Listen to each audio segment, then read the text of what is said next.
man. I can't believe I didn't record last time. There we go. We are live. All good. Oh yeah. There's a little update on it. My sister said that the person was asking if I wanted to do it per week, instead. Like, I don't know if it was like that's what they want to do, or if it was just like they're just spitballing ideas. I told my sister that I think doing it per day might be better.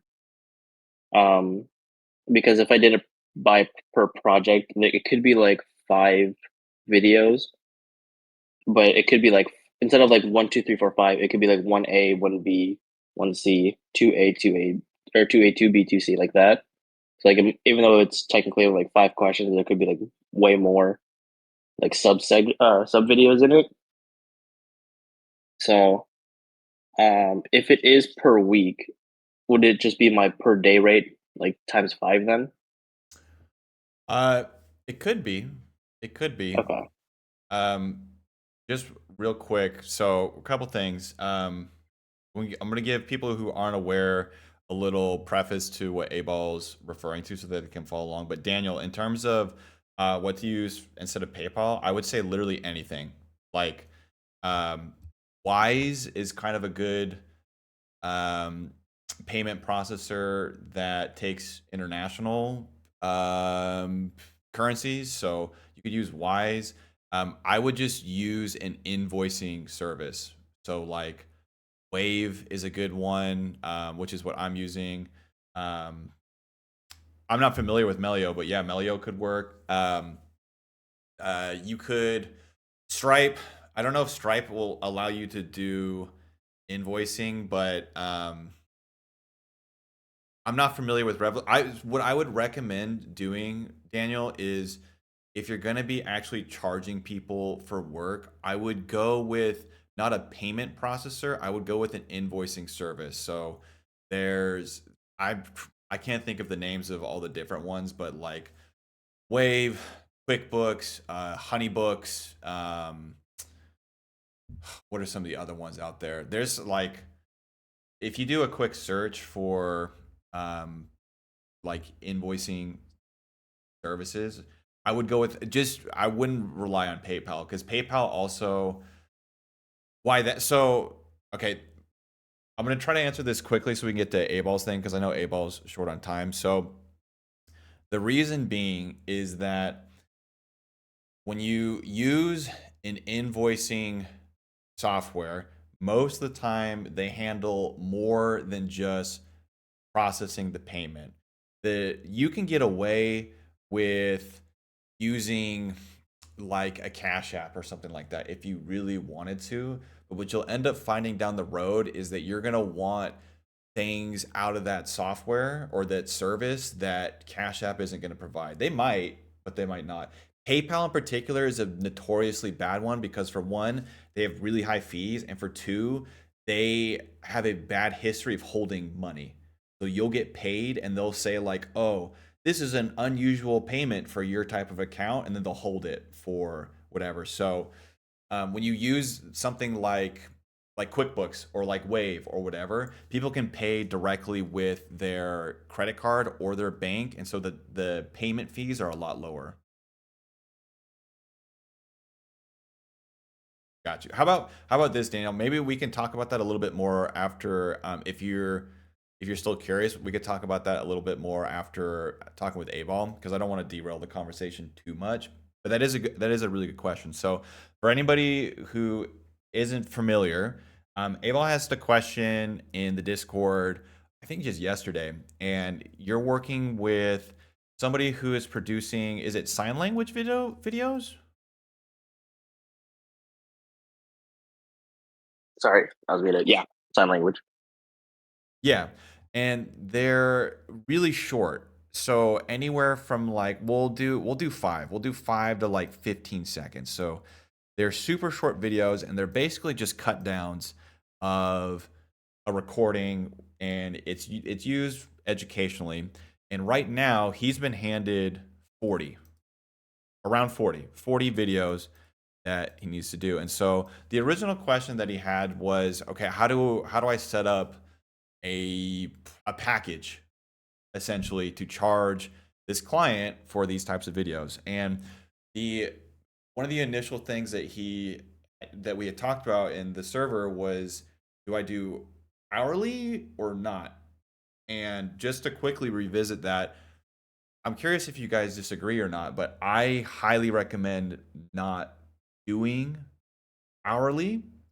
Um, there's just a lot of problems that end up coming down the road where, like you start micro charging your hours, or, like if somebody ends up figuring out, like, okay, well, it takes him 2 hours to do 10 videos, and then they charge me, for what it seems like 5 hours worth of work. Like, does that mean that you're screwing me over? And then it's like, well, no, because that video just took a little bit longer to do, like, et cetera, et cetera, et cetera. So, um, hourly just tends to invite a lot of problems that are unneeded. So one of the things that we talked about was setting up a either something set up on the project level, so they come to you with set terms, or setting things up on a retainer basis. And this kind of circles back to doing things on like a per week basis. So for those of you guys who aren't familiar, hello, Ack. For those of you guys who aren't familiar, working on a retainer typically means that most of the time you work, you're paid per month. Sometimes it's biweekly. Rarely is it weekly, but you can do it. Rarely is it weekly, just because it's once you get into like the weekly thing, then it almost becomes a chore to try to pay somebody. Like, okay, gotta make sure I pay them this week. Gotta make sure I pay them this week. So, um, with the retainer method, what this tends to include is, okay, I have set terms. So given my retainer for this month, I will edit, let's say I will do 20 videos. You have me up for 20 videos. And it's great because that person knows for that given month that they have an editor that has dedicated 20 videos to them. It's also great for the editor because they know that they're going to be paid for that month, so they don't need to go and find new work, new clients. There's some kind of security in that relationship. And then if they do need something outside that scope of work, you can always talk to them about doing, like, okay, if you need to do if you need 24 videos this month, that's great.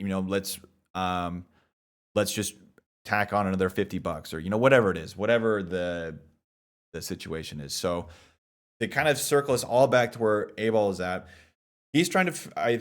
Correct me if I'm wrong, man, but we've got a lot of sign language videos that we're doing. They're all very short videos. And you talked with, I did press record this time. I did. Um, you were talking with your sister, and she was curious about setting up like a weekly kind of pay relationship. Is that kind of where we're at with everything? Mhm. Yeah, that's what um I don't know the person's name, but the person who's trying to hire or looking for an editor, she's brought up the paying per week. Okay. So what are your thoughts? What are your like? Where's your head at with all this before I start just yapping at you with what you should do? I was between per project and then per day, Okay. What would and the then sorry, I was burping. I could do per week. It I don't understand the difference super well, but from my understanding, per day and per week feels like the same amount. Um, probably leaning towards per day, over per project. okay over what are you guys in the stream thinking? What would you lean if this was you guys? Do you guys have any thoughts on what might make more sense for doing this kind of work? I guess my question to you, Ack is A Ball is oh, hold on, give me one sec.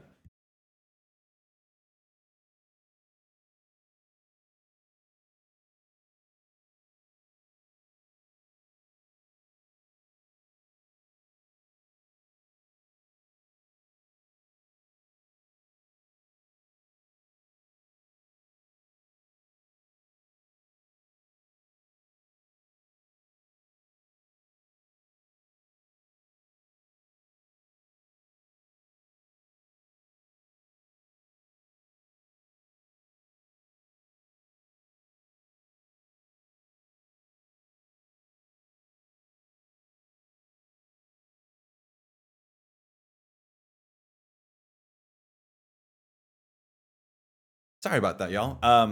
Yeah, what are thoughts? I'm thinking a lot of things. I think a one-time batch fee.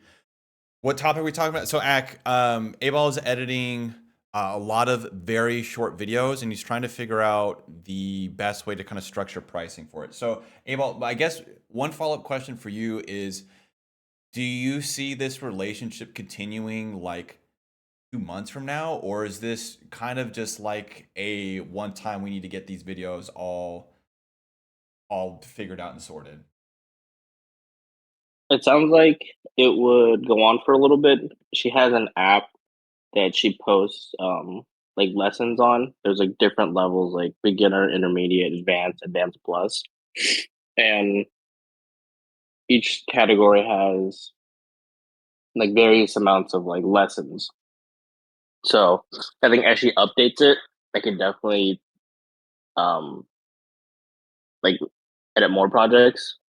My sister told me that the person asked if I knew how to edit for like people in motion graphic suits.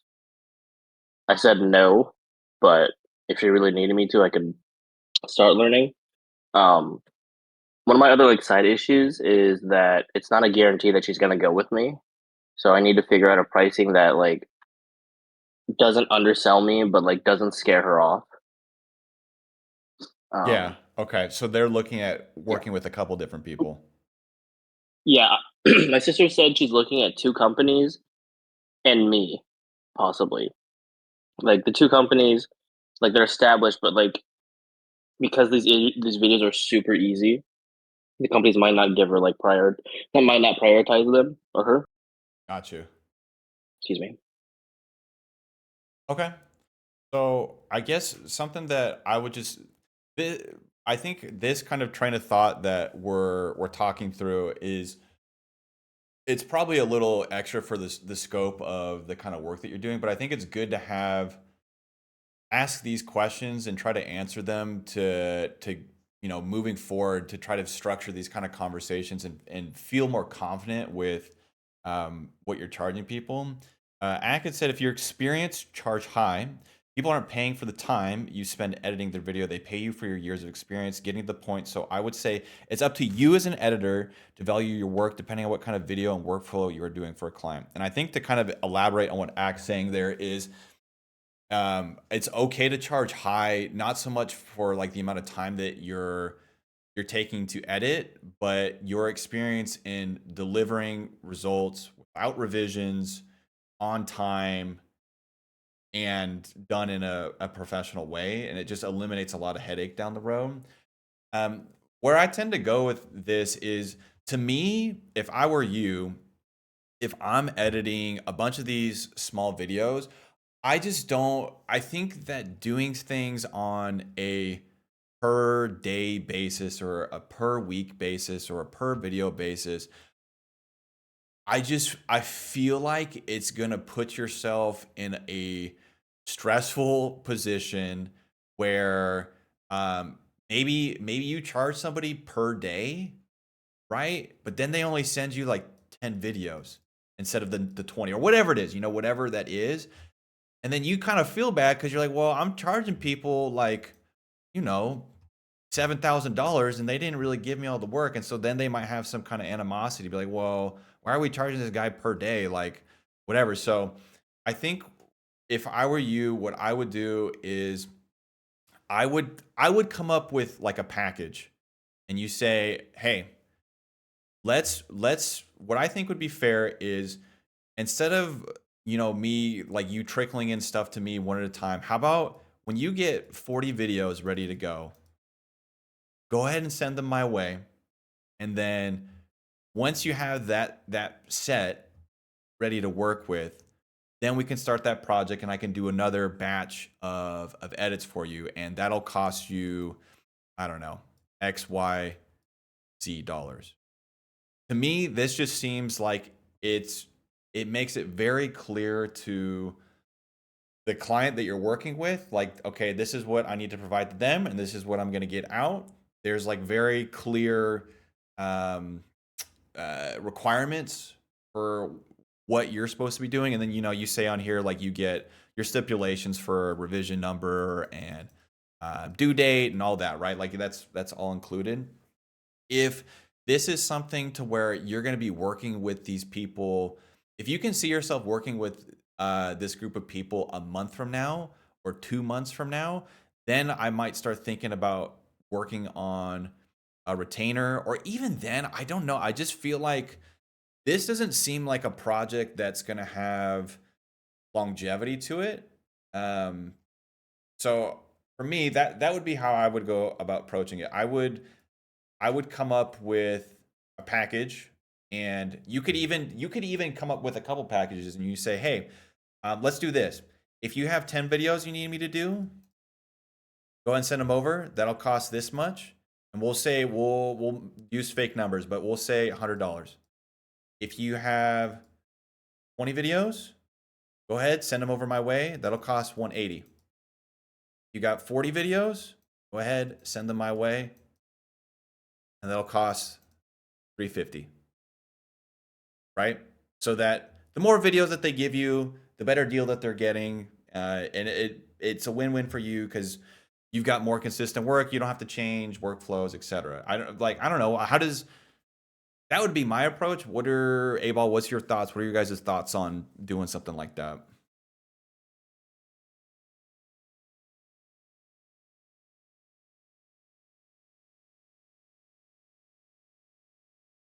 No one else speak. You have no thoughts, or you caught up in the moment? You're good, man. You're good. For audio people in the recording, Abal just said he had spicy food. It's hurting him. Um, Tim's mentioned it a couple points, but you know what is actually a really great resource, Abal, for this kind of stuff is um, Orson's Discord. For anybody who hasn't been in here, I think half of it, I would say a good chunk of it is kind of geared towards snap captions and his plugins. Like a lot of people come in to just ask, like, hey, this is broken, can you fix it? But um, he does a really, oh, this isn't it. Maybe he removed the channel. I thought he had a whole section where he talked about working with money and charging rates, and he does have a really good approach to working with clients. He's got like a whole worksheet and everything. I have it. I have it in my Google Drive somewhere. Let me see if I can't find it real quick. Dude, let me see. Here it is. So he's got this whole worksheet where he breaks down the task that you need to do, the amount of time it's going to take you to do it. It's set up with like your hourly rate, and then yeah, he like I won't do justice of how he like walks through this worksheet, but it's a really good resource, and I can send this to you guys, but unless you actually listen to Orson talk about it, um it's not quite as useful. Hello, Tim. Hey, I can explain it a little bit more if that's helpful. Yeah, let me pull it back up again. Yeah. I think I have it on my Google Drive too. I just gotta find it. I don't know where I keep anything ever. Um that's just my life. Um do you know what it's called? What's the exact called? The net Net profit profit calculator. Let me, because it'll be much easier for me to explain if I have it.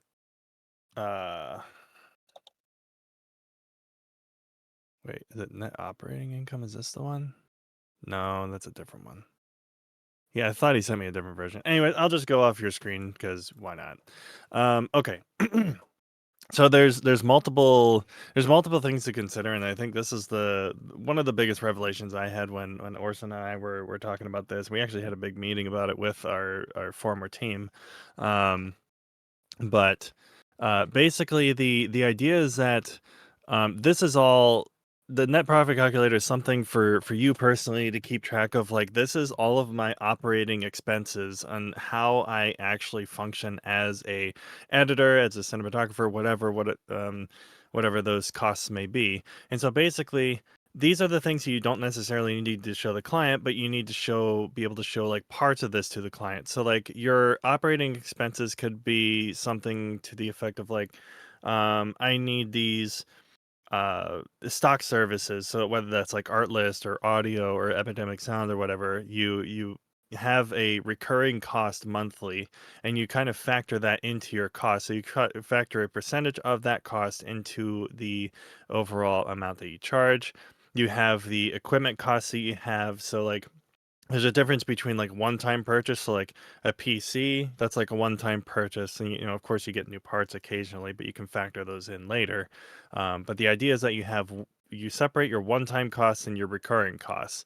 And your recurring costs, you add that as a certain percentage. Your one-time costs, you add that as an additional percentage, and that kind of helps you gauge like these are just the things that I need to be able to function and do my job. I need to be able to expense those in some sort of way or add those to my rate. So I keep these in here, and it's a good way to keep tabs on like what does all your stuff cost so that you can basically expense it later. And then you have your time costs, which essentially means that how much is your time worth, and how much time roughly do you think is going to take to finish these projects. So there's there are people that I actually still do project based charging for. So it's like one project is a certain amount, but that's because we have a certain agreement for ad revenue's sake, and we basically just do like a kind of like a 50-50 split in a way, and it works because it's all dependent on how the video does, and we just take an even split for that. So those are like the exceptions to the rule.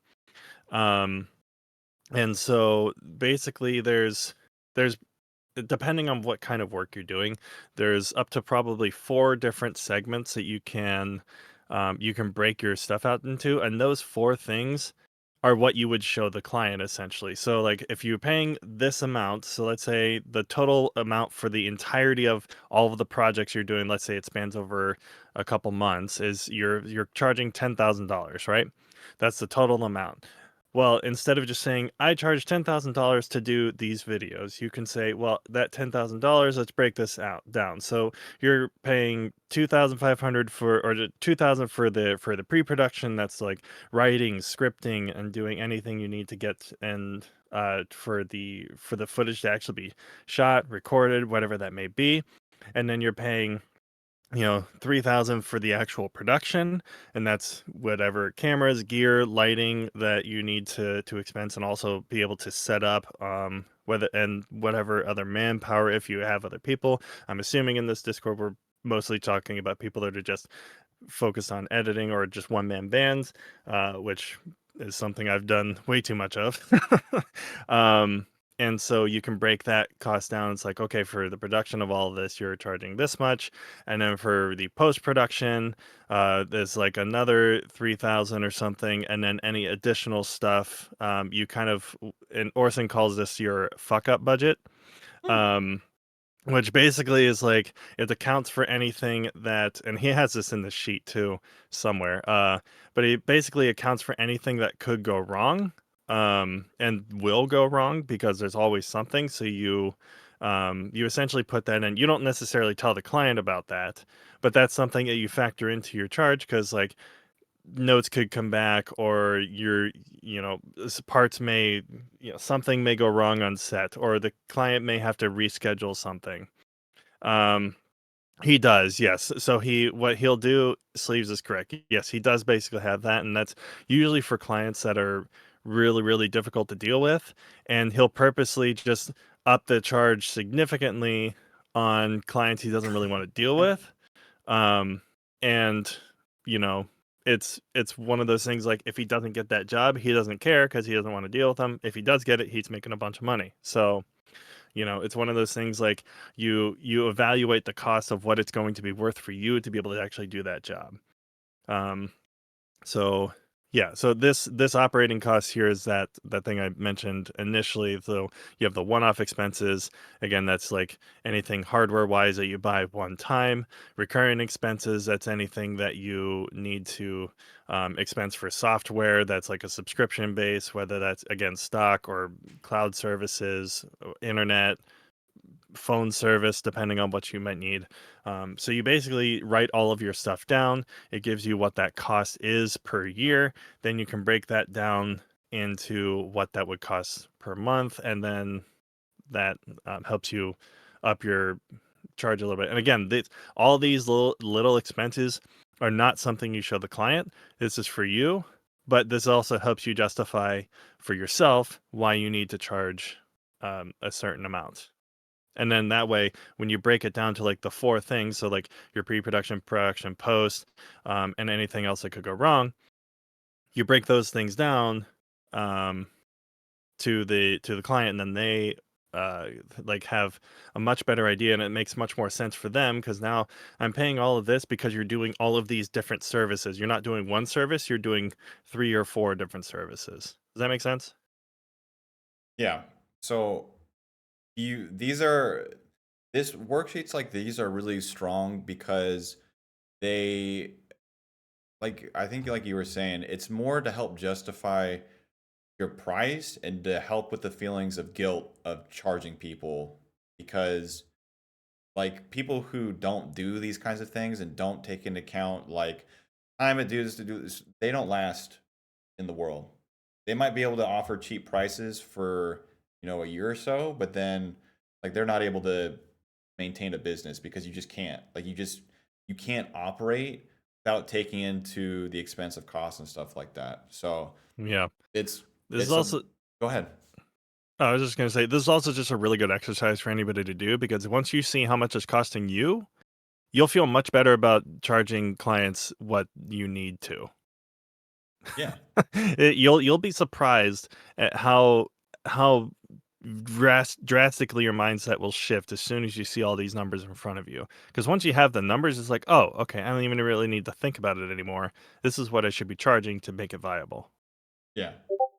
Yeah. It's I don't know. It's just I think it's it's weird for people first starting out in editing to like think of charging people money, even something over $100, right? It sounds like a lot. Like if somebody came to you, like, can you edit this video? And you're like, can you give me $200 for it? Like that's kind of a weird thing to ask when you're first starting out. But what you'll quickly find is that people who understand business, the value of whatever kind of video you're doing, if it's a marketing video, if it is a creative video for YouTube, whatever, like people will understand that cost, will understand why you're charging those things. And if you're good, that's the kicker. You have to be good.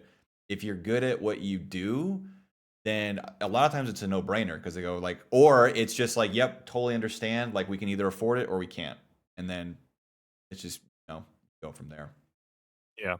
I'll just say is I'm not trying to be like an asshole or say something that makes me seem like extremely petty. But but like let's say somebody email me or DM me and ask me if I could edit this video for $100, I probably wouldn't respond. I'm just being real because that's for one that extremely devalues the work that I do, and two, it's like I lose money basically by doing that. I'm Right. losing out. So unless it's like the biggest favor in the world or I'm doing something for Christopher Nolan, like that is not, for one, it's disrespectful of my time and uses, cuz you know, it's just not viable. And once you overcome that mindset of being like, I feel really bad for asking for money, it's like, no, it's the same thing with like you paying a babysitter to watch your kids. I don't know how many of you can have kids. Probably if none of you do that, that's really awkward. But I've been in that position, and so it's like, no, they're paying you for your services, so it's just like, what is your services worth? Right. But in to play devil's advocate, I think that mindset is totally valid, but it is a shift in I just want to edit for people and I want to edit for a living, which is like, Yes, those are two different things. That's correct. Yes. yeah, I think that's a decision you want to make. So, like, I think these things are important to consider if you do want to edit full time and you are trying to think of like what are fair prices. I like Tim said, editors are our biggest. I feel like we're our biggest enemies when it comes to pricing because Mm-hmm. we there's like there's a concept of, I might be butchering the term, but it's like market value or like the going rate.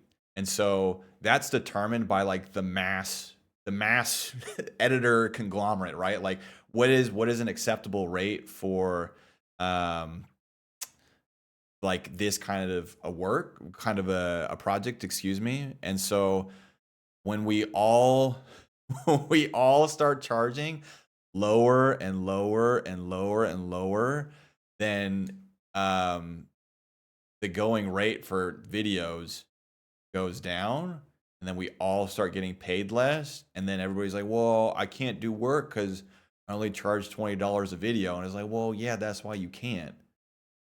Right. And if you only charge that, then the people who actually do pay the big money won't even take a look at you because they don't take your stuff seriously. I'm not trying to be like super blunt about it, but that's actually the case. Yeah. Um, and another part of that too that I'm glad you touched on is like the value of editing seems to go down because, and as an unfortunate reality, and like I've worked with a number of business owners in different agencies, and one of them that is he's actually a friend of mine, but he basically just told me outright, like, yeah, I hire overseas because the living expenses there are 10 times lower than they are here in the US, so they can afford to charge 10 times lower. Because for them, making $50 is the equivalent of making $500 here. Right.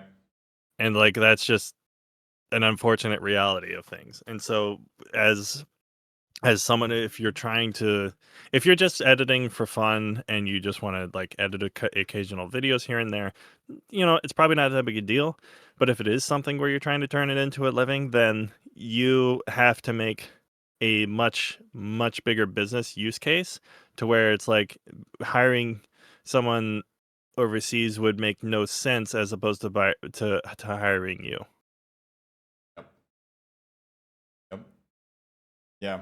So I guess the to Woogie, to answer your question where you find the sheet, I'll share this with you guys. I will probably share it as, I guess I could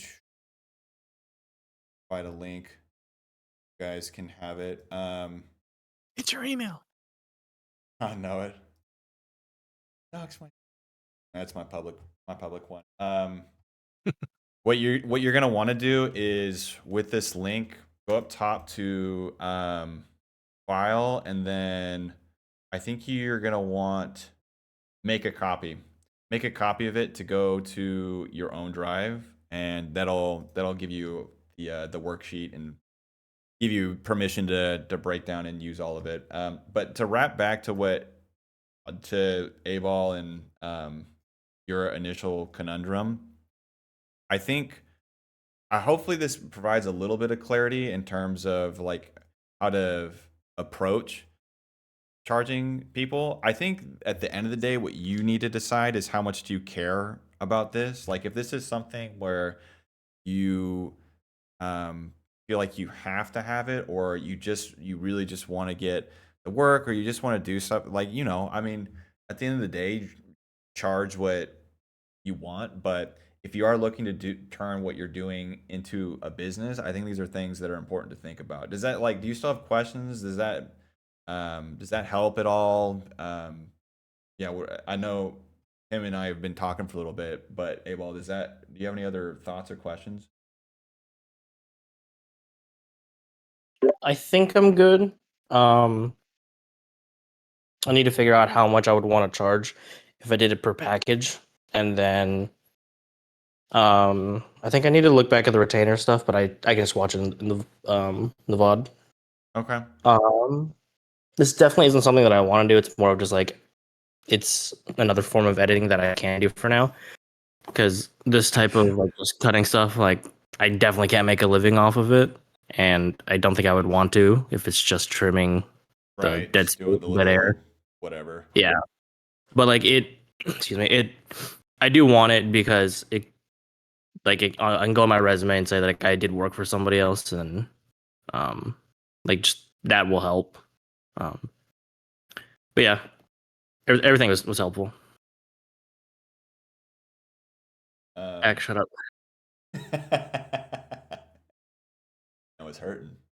No, screw it. No, I had Chipotle, and they put like jalapenos in it for some reason. Normally they don't, and then it Got just those snuck up on me. seeds, son. Those It's just like, pepper why? Chipotle seeds. has jalapenos. I think it's in the mild pico.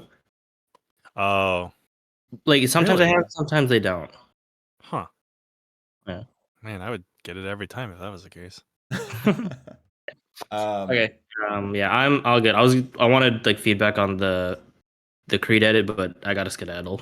Okay. Well, I appreciate you asking your question, man. It's always good chatting, man.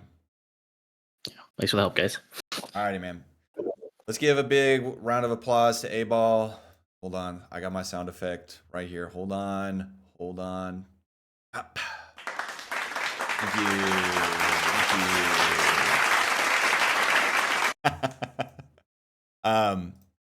A couple quick things I want to follow up along that train of thought, and then Glonza, I'd be happy to have you up and ask your question. So Akita asked, how does payments work in the sense of taxes? Is there a limit when you have to register a company and tax your income?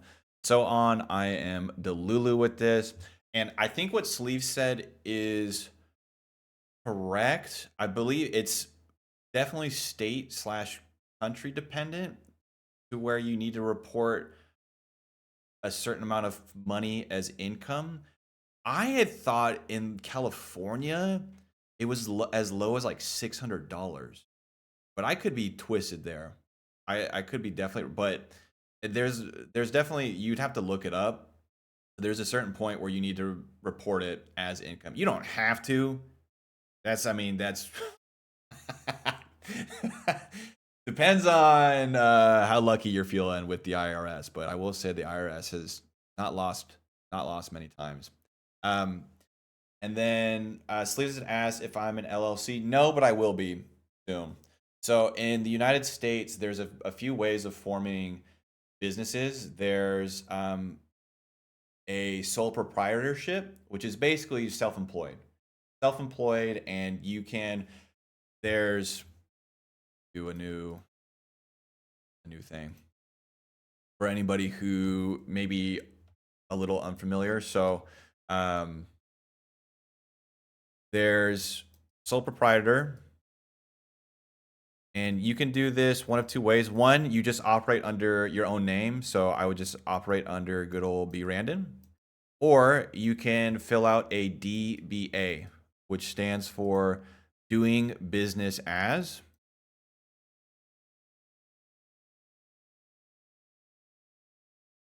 And this, if you file for, so these are, doing a DBA is something that you do inside of operating as a sole proprietor. It's not it's not a different kind of business entity.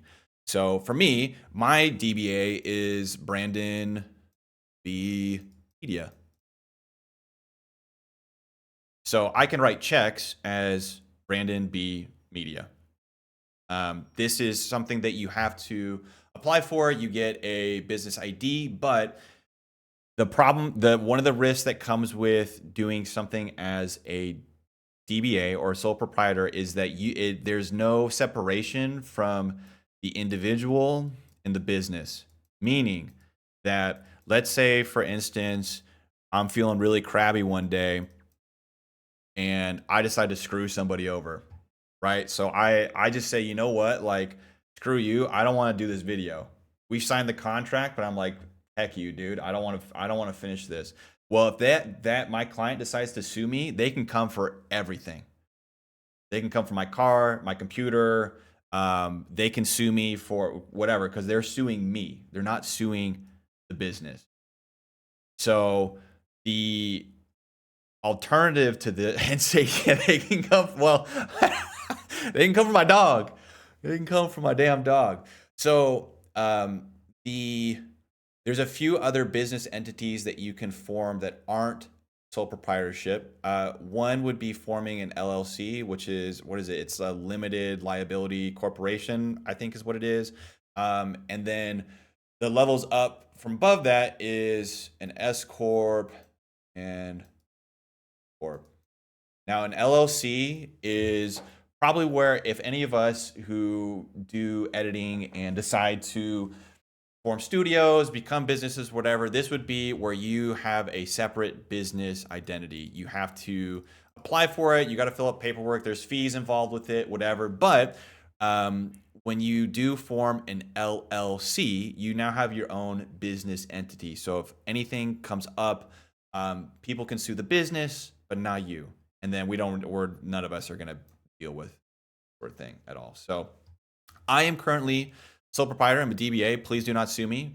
But for me, I'm most likely going to form an LLC because I have things in the editing shop that I sell, and that I'll probably continue to expand upon. So that just invites weirdness, right? You know, like when I have a digital product like that, you know, it just there's certain things to where it just makes a little bit more sense. For most people, though, what I would recommend doing is forming or doing, if you guys are looking to edit more professionally, I would look at becoming a sole proprietor and doing DBA. The main reason for this is that you can then open up accounts for the business, right? So you're still linked to it, but like I have a business bank account.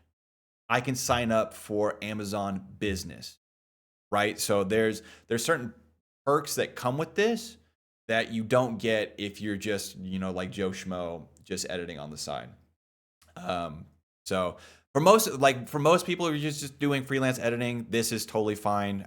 There's not really ever a need to form an LLC, but at some point in your career, if you do feel like you're getting to a stage where it makes more sense, you'll probably know. I would not recommend anybody in here doing this unless you know you should, or you feel it. There's not a need to pay and do all that, like go through all those hoops. Yeah, hopefully that helps clarify some things. So so far I've just been taking PayPal from people I've worked with, but the government hasn't come at me yet, dude. Okay. I can't pull it up. If anybody is in here is invoicing people, for the love of all things holy, do not use PayPal. Stop using PayPal. It's going to work fine for now, but I promise you are going to get hoed over at some point. I promise. I promise. I'm probably going to form an LLC at some point soon, depending on how things go. Yeah, makes sense. Makes sense. That's why I asked. I was asking, best I have income from client from my Ko-Fi, and hopefully you got you. Yeah. So Sleeves, you're kind of in a similar position to me because you have products as well. It's something to look into, man. I think it's got to make sense financially for you because I think, and I could be wrong here. I think that in order to maintain your LLC, I think you have to pay to continue to have your business maintain that as an entity. So it just got to make sense. I've only with people who know, so that's why it's been convenient. I'm just, even then, man. So like, let's say for some instance, something goes weird either with somebody that you're working with or with PayPal. It's one of those things where it's probably fine, but there is a very non-zero chance of something not being fine to where it's going to make sense to do something besides that. What else? So one of the things that I talked about, let me make sure I'm not signed in. There's two. I'm going to recommend two. Tim, I'm curious to know if you use something actually, I'll recommend a couple. Oh, yeah, I can't. I cannot be signed in unless you guys want to see my finances. One sec.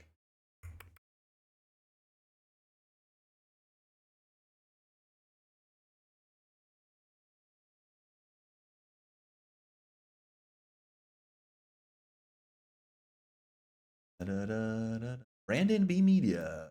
I don't know much. Go back to the homepage, please. Don't need you guys seeing all my stuff. Nope. Just go to the homepage. Thank you. Thank you. Thank you. Thank you. Okay. So a lot of freelancers, I shouldn't say a lot. some freelancers I know use Square. Hopefully I'm not sharing anything. I don't want to join you. Square's nice. Square's very simple. You want to see I think if you guys saw my finances, it might make you sad. It it might make you sympathize. I might get gifted subs if we saw my finances. Like, oh, Brandon actually really does need this Prime. Square's nice. It's like kind of the simple, clean version of it. So I think it's free. Pricing. Yeah. So it's free. You can come up with the invoices and send them, and then it keeps things sorted for you, and it offers different payment methods for people. So each invoicing surface is going to have, I don't know if I'm going to be able to find it quickly.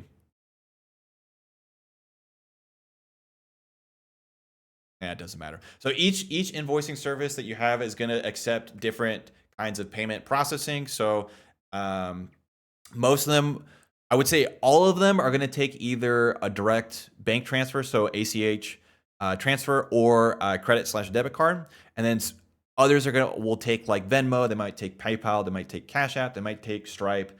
But Square's a good one. The other one this is what I use actually is Wave.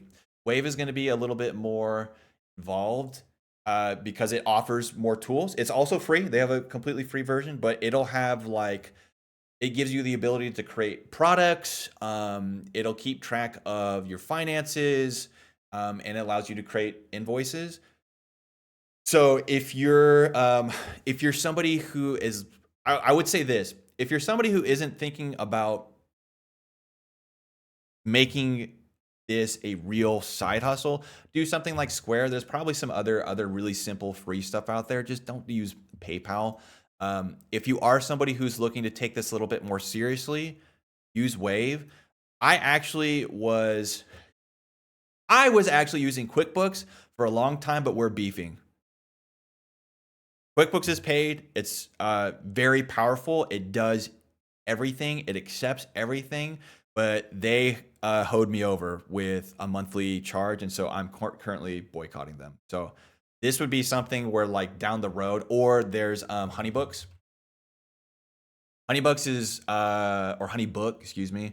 Honeybook is another really cool one. It's more of like a CRM to where you bring in customers, you can come up with estimates. It's more of like a business tool than an invoicing service, but it's another option out there. I would not just don't trust PayPal. There's so many horror stories I've had with PayPal.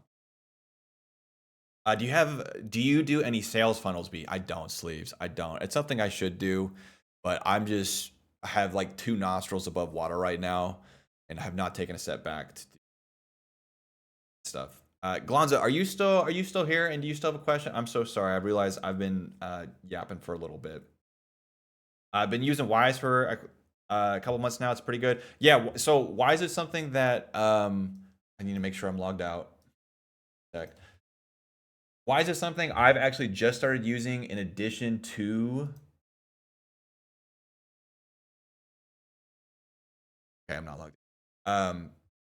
In addition to Wave, because it is a payment processor like PayPal, but less sleazy, and they do international processing. So I've worked with people recently from the UK and from Canada, which is weird to think about because Canada has Canadian dollars and not US dollars. But yeah, you can invoice people with different currencies. Yes. Okay. So let me go ahead and get up here.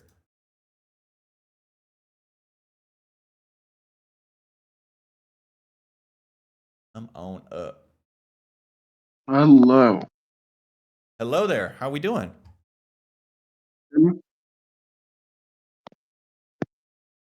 Hello, everybody. Hello, man. What's on your mind? Okay. So first of all, I wanna. You said that I have to do not trust PayPal, and I wanna tell you, do not trust Patreon. Also, the same Patreon? thing. Yes, Interesting. that's advice. Okay. So I have a question. Um, I took kind of a rest for about a month. I was working so hard, so I took about a month to rest and to study and everything. Then when I got back, it's simple to make some simples, simples to share on X and stuff. But do you know that feeling when you feel very lazy? Like you stand up and you just sit down with some stuff. You feel like you have no energy at all. I want to ask you, how do you get rid of it? Hmm. So you're in a period where you're feeling lazy, a little unmotivated. It's kind of what you're saying. Yeah. Yeah, not really. I have been in rest for about a month. You know, I have been and no editing for about a month now. Hmm. So when I got back, I wanted to catch up on the stuff that's happening, the styles and the stuff. But there's no energy. Whenever I sit down to just edit some stuff, feel like I have no energy to edit. Yeah. Totally. You know that feeling? Yeah. Totally. Yeah. Um.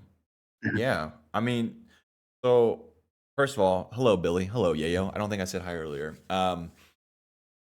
If I just want to make sure I'm kind of understanding where you're coming from. So you haven't edited for a while, and now you're trying to get back into it, but you just like you're Mm. feeling lazy, you can't focus. It's hard to Yeah, just make any exactly. decisions, that kind of a thing. Yeah. Yeah, exactly. Okay. Um, I tend to, well, so I'm very curious to anybody else in here what your thoughts on that, because I think a lot of people have different answers to this, and I would not take what I say as gospel. I wouldn't say it as like the only way to do it, but I tend to find that. Usually, Go ahead, go ahead. usually, usually I watch some stuff. I watch some inspirational stuff, and I just begin editing, you know. And then I feel like I want to get back. Like yeah, that's what happened. What's happening usually, you know. But this time, I don't know. I feel like there's no energy at all. Yeah, Like there's no energy. That's different from usual. Usual, I feel kind of lazy. I just wanna take a rest. But when I just hop on and began began editing, I feel like it's fine. I can continue. I keep pushing, pushing, pushing. I watch some spiral stuff. mm, But this time, even when I watch some spiral stuff, I feel like there's no energy. There's something wrong. You know what I mean? yeah. No, I totally know Maybe what you because mean. maybe because it's the fact that I took kind of long rest. As I said, I was studying and as I said, I was editing so hard, so I took kind of some rest to chill. Yeah, Then when I got back, I feel like there's no energy at all.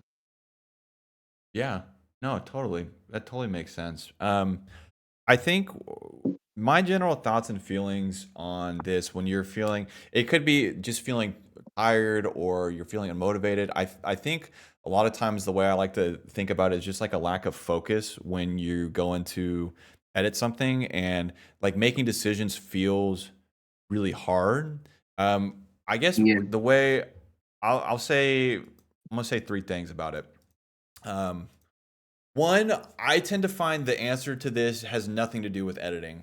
Um, a lot of times when it comes like if you're feeling this type of way, for one, it's totally Hmm. okay to feel this kind of way. It's not a bad thing. Like there's nothing wrong with feeling that way. It might just be a sign that like one, you're not sleeping well enough, you're not taking care of your body, you're not doing hobbies.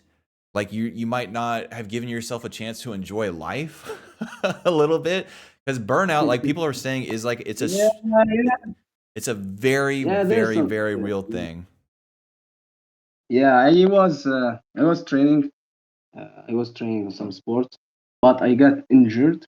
You know, Mm, so I stopped, and maybe yeah, I began making some big stomach. You know. yeah. So maybe it's just a matter of Yeah, yeah. I feel like making this sure. has to do with it. Yeah, yeah, completely. I feel like this have to do with it because when I sometimes I go outside with my friends, and when I get back, I feel like I have some energy. There's something different. So yeah, I believe in that.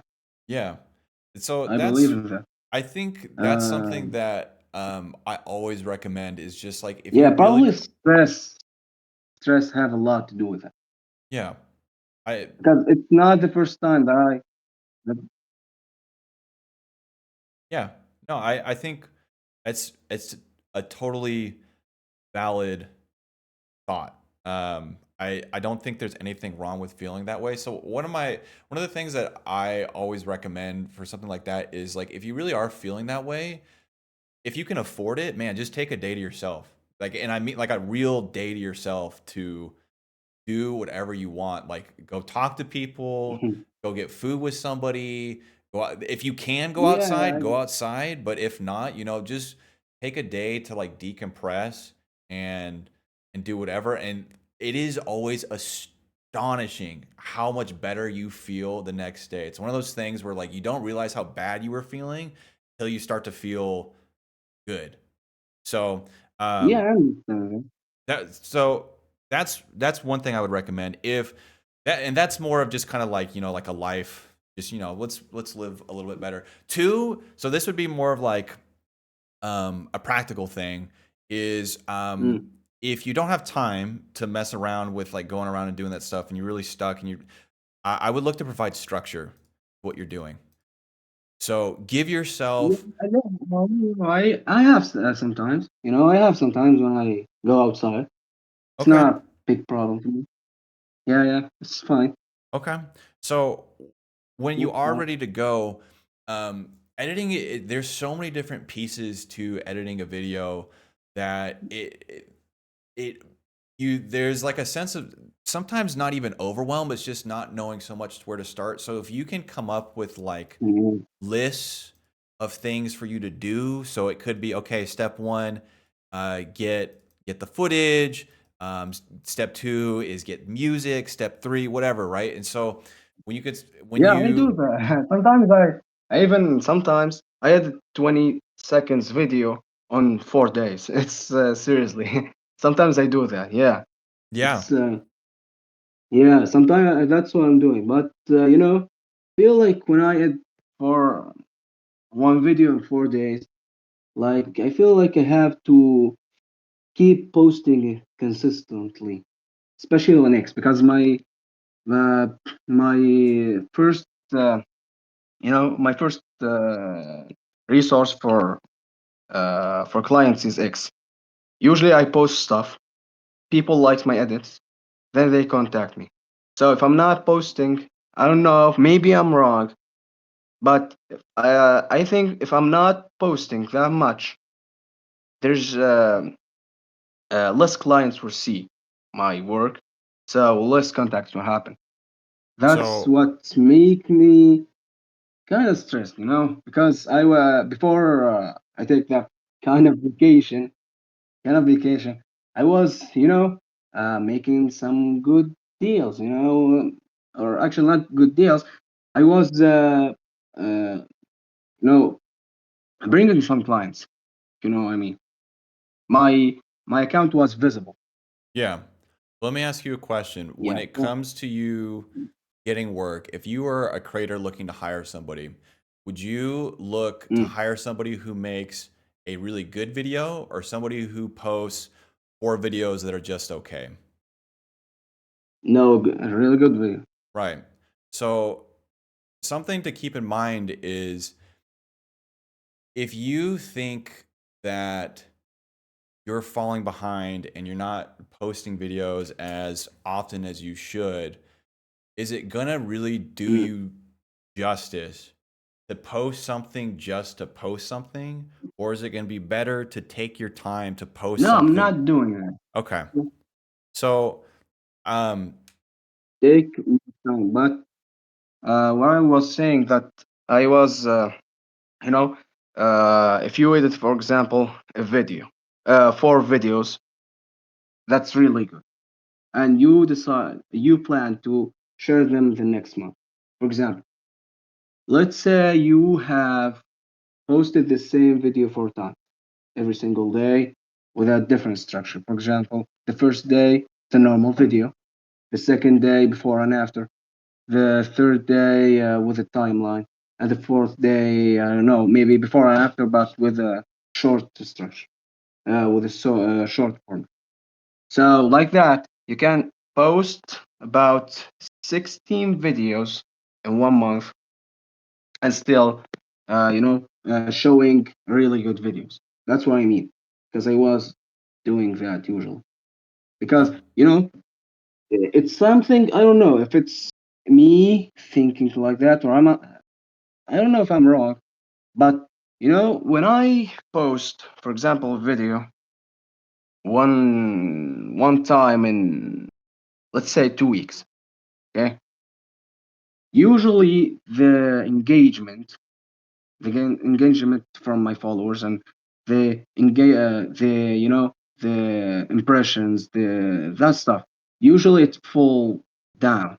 It's not like when you post, because I worked on X so much. So usually, um, when I post more, Twitter or X show my videos a lot more. You know, okay. maybe I'm wrong. I don't know, because when I was doing that, I was bringing uh, some high number of clients.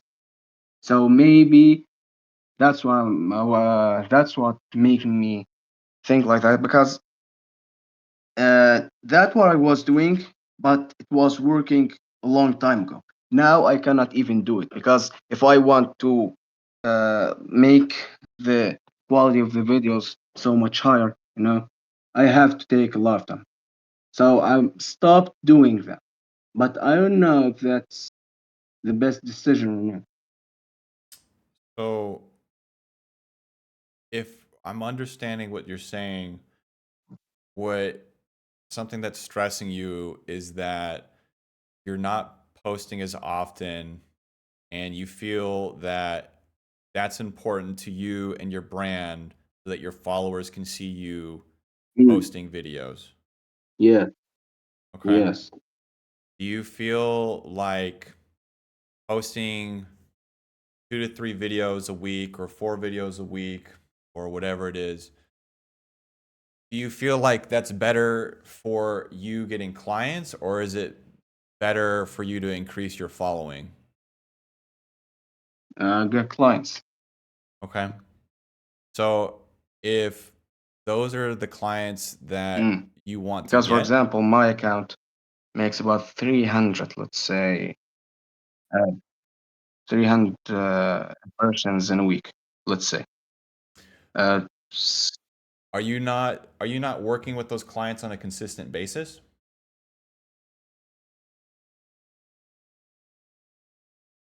Hello? So the one of the things I guess I'm trying to understand I is did not hear you. okay, sorry. Can you guys hear me? Am I still there? Hello? Yep. Okay. So Mm-hmm. one of the things I'm trying to understand, Glanza, is it sounds like you're able to post a lot of Yeah, videos. kind of. Um, it sounds like you're able to Hello? post a lot of videos. Can you hear me? Yes, yes. Okay. Sounds like you're able to post a lot of videos and that brings in a lot of clients. But if you're getting a lot of clients that work with you, I guess I'm confused as to Mm-hmm. are they not wanting to work with you after doing those videos? Because if you're getting client work, I think the goal should be to maintain working with those clients over time. Because a lot of times, if you're taking time to post Mm, videos on your feed or whatever, or you're constantly updating your portfolio, it means that you're not working for somebody. So I feel like if you're happy with that workflow, then who am I to tell you to stop doing that? Like if that's what you enjoy doing, then go ahead and do it, man. I think there's no, ways no, it's not.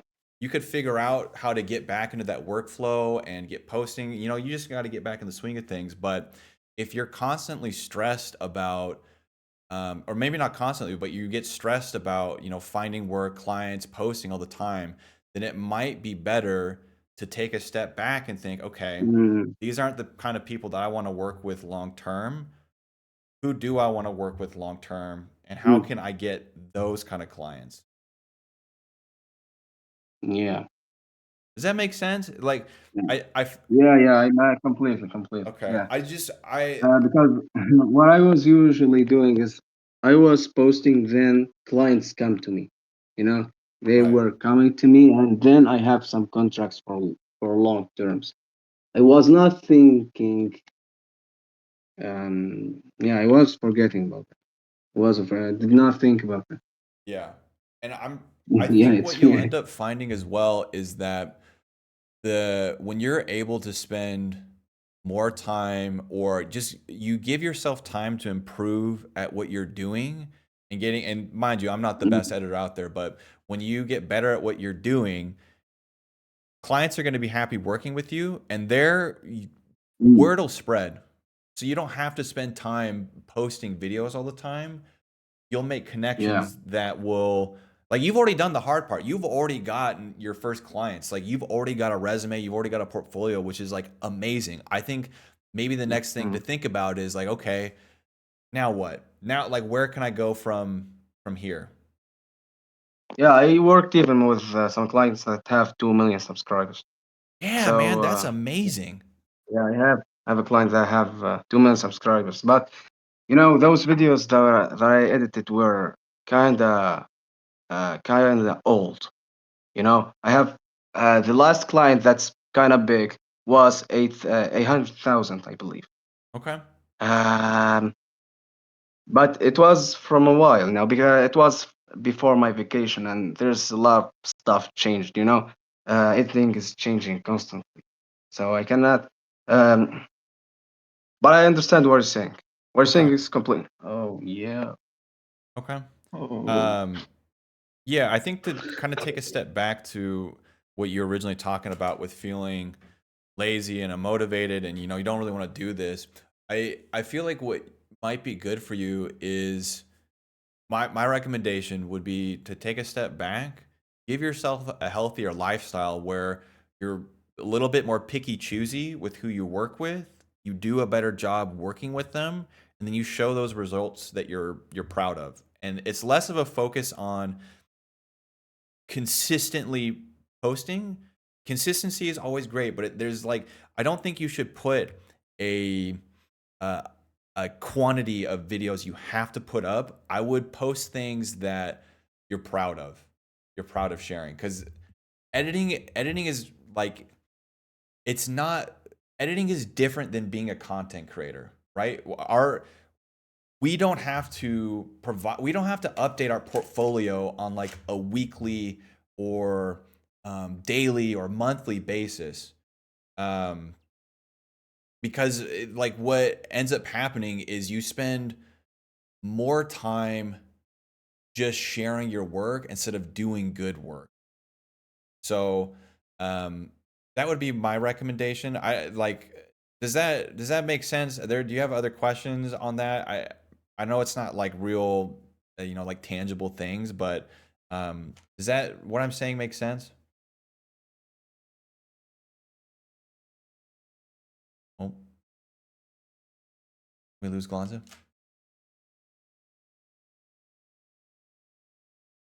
Goodbye.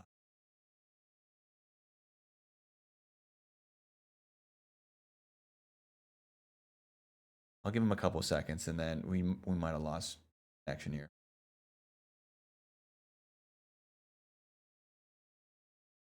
Oh, there he goes. There he goes. Yeah, it's what I guess the last thing that I'd like to say on that that topic in terms of like, I think there's Lonzo is a really good example of falling into like this hustle mindset when it comes to editing. And the last thing that I was going to say is that editing is a really slow process. It's not quick.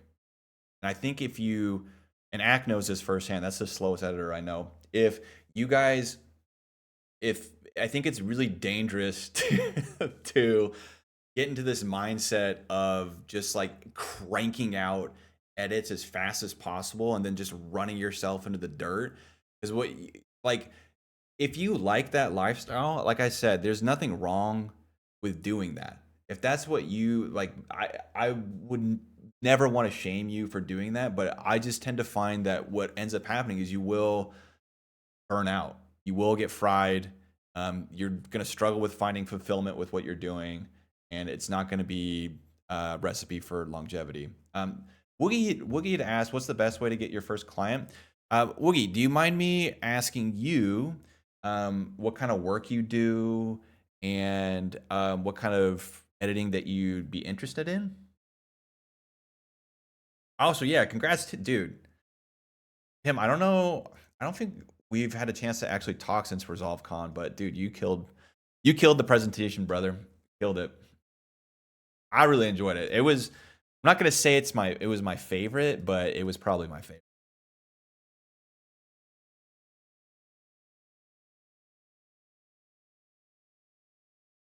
The real one and only Camera Tim, man.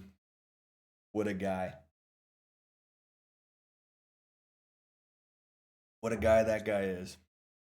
I mean, I definitely have one of the least glamorous sessions. Yeah, but I think the thing is, Tim, is that for people who actually edit, the things you talk about are so freaking useful. I I have a bad habit of falling into the like, what would you call it, like the editing rage bait where we can show off all the shiny tools and features and like, whoa, like look, RGB, whatever. But when it's time to actually do like real grown up videos, none of that stuff matters. It doesn't. So I thoroughly appreciated your talk. Yeah, the shinies, like, whoa. Fast-paced gaming video. Oh, that's great, man. So it sounds like you definitely have an idea of a style of video that you would like to do. Love that. More like storytelling. Yeah, man. Ooh, I can spell storytelling. Let's freaking go. Okay, so Woogie, so it sounds like you have not worked with anybody in the past and you are thinking about working with somebody. Is that what kind of where you're at? Like you'd like to edit for somebody? Maybe? Yes. Yes. Okay. So I'll let you go ahead and type your thoughts there, but sounds like Woogie is getting into editing, would like to edit for some gaming tubers.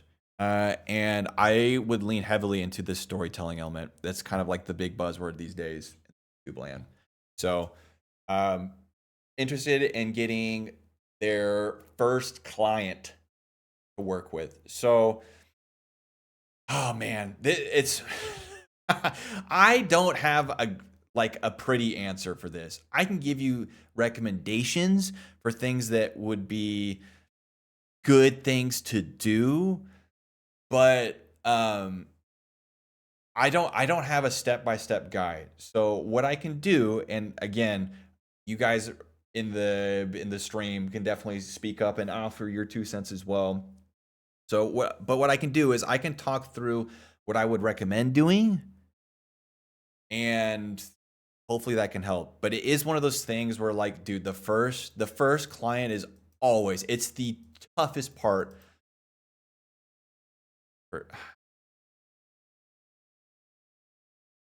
This is all outside of learning how to like render a video, this is like the hardest thing to do.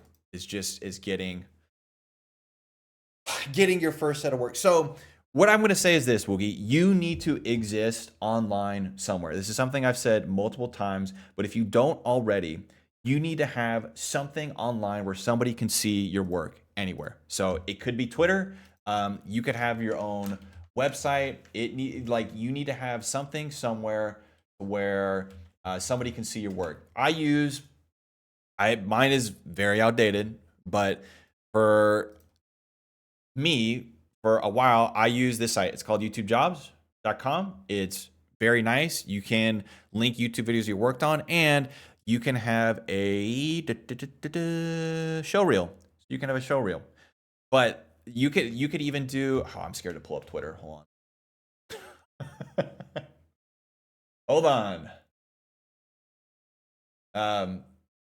It could just be Twitter. You could have something like this. You could have something like a card page. Did I spell that right? Card. You have a card page. The main takeaway here is that somewhere online, somebody needs to be able to find you. It could, or Instagram. Instagram, I feel like, is probably a better spot for editors. But you need to exist somewhere online, somewhere where somebody can find you. And on this online space, it doesn't matter what it looks like.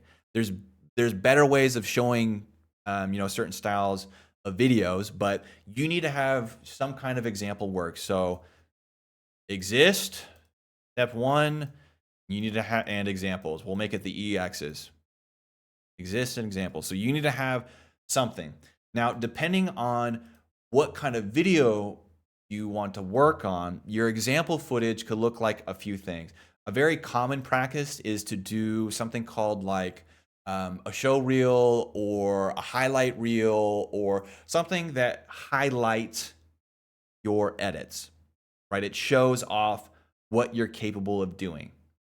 And that should be catered for what you're doing.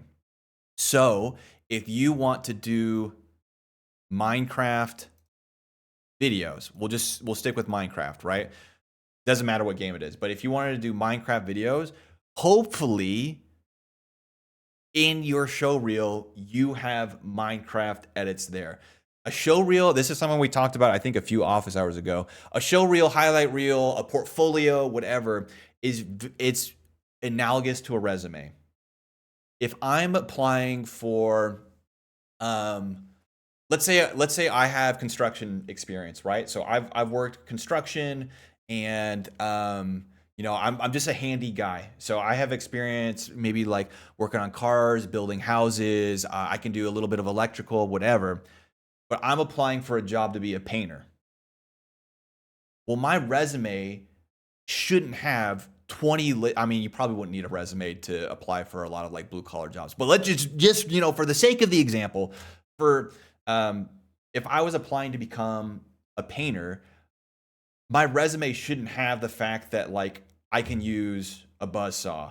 I know how to level and a frame, right? Like I know how to do drywall. Like it should list things that make you qualified paint.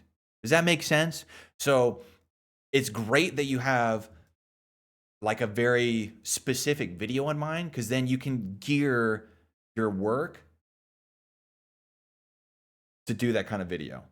Okay, perfect. So step 1, exist online somewhere. Step 2, and I don't know if I can think of, what's an EX word?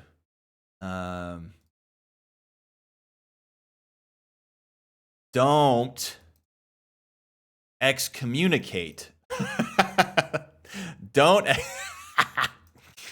right. Screw that. You need some way to contact, so a method for somebody to contact you. Okay. So anytime you're gonna go get work, first thing somebody's gonna do is, if you reach out, or they're like, hey, hiring editor, or whatever, first thing that somebody's gonna want to do is they're gonna want to see what you can do. So they're gonna click on your portfolio, they're gonna click around, they're gonna snoop and just see, like, okay, is this a human being? What can they do?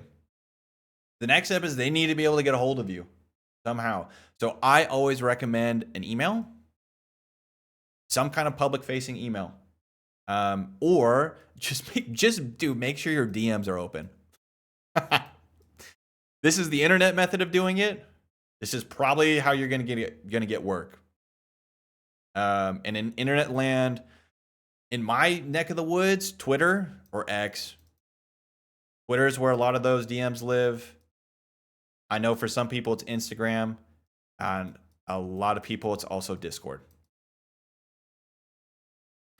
If you want like grown-up work though, email. Email. Okay, so these are things that you can do, right? These are things that you can control and set up. The next step is, like, we haven't actually made any moves to get client work, right? At no point in this list have we talked about, like, okay, well, how do I actually get work? These are necessaries in order for you to be considered to work with somebody. So you need to exist online somewhere, have some example work, some way for somebody to contact you. So I'm curious what you guys think, but I have my 2 cents on this. If you guys were going to go get work in the gaming sphere, what would be your recommendations? How would you go about it? If you're in Woogie's shoes, how would you go about doing it? And Gonza, no worries at all. I thank you for the question, man. I appreciate chatting with you. Does anybody have any thoughts?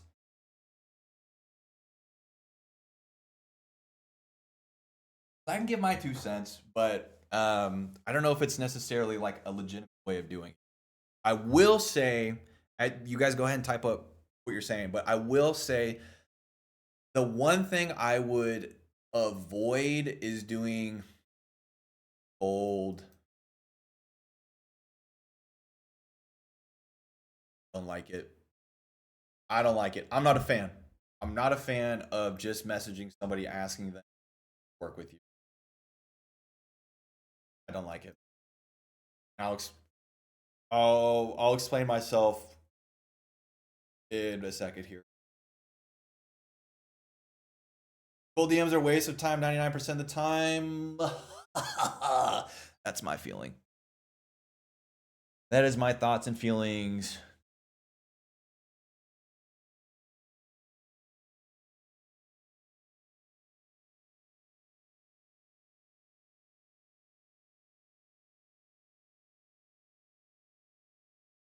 All right. And you guys go ahead and finish typing out what you're going to say. What I'm going to say is Upwork is a good resource for quick hits. There you go. Yeah, so before I maybe explain this, we can list off some options. So Upwork could be a good one, or just like like a website resource. So something like this could, like, YouTube Jobs is a resource for that. So that's one of the reasons why I like it as well. I don't know how trustworthy YouTube Jobs is. I have no experience taking on work from anybody who's worked through here, but it is like, they do have a job board to where you can go and get hired as an editor. So YouTube Jobs is one. You could, careful going on Fiverr, Wild West. Careful here. There's also like Discords where you can find editing work, but again, be very careful using Discord. Not carefoot, careful. Careful. Just be careful. Actually, with all these, just be careful working with people. Yayo had said, speak to other editors. I like that. Speak to some editors could be one. Can I make this bigger?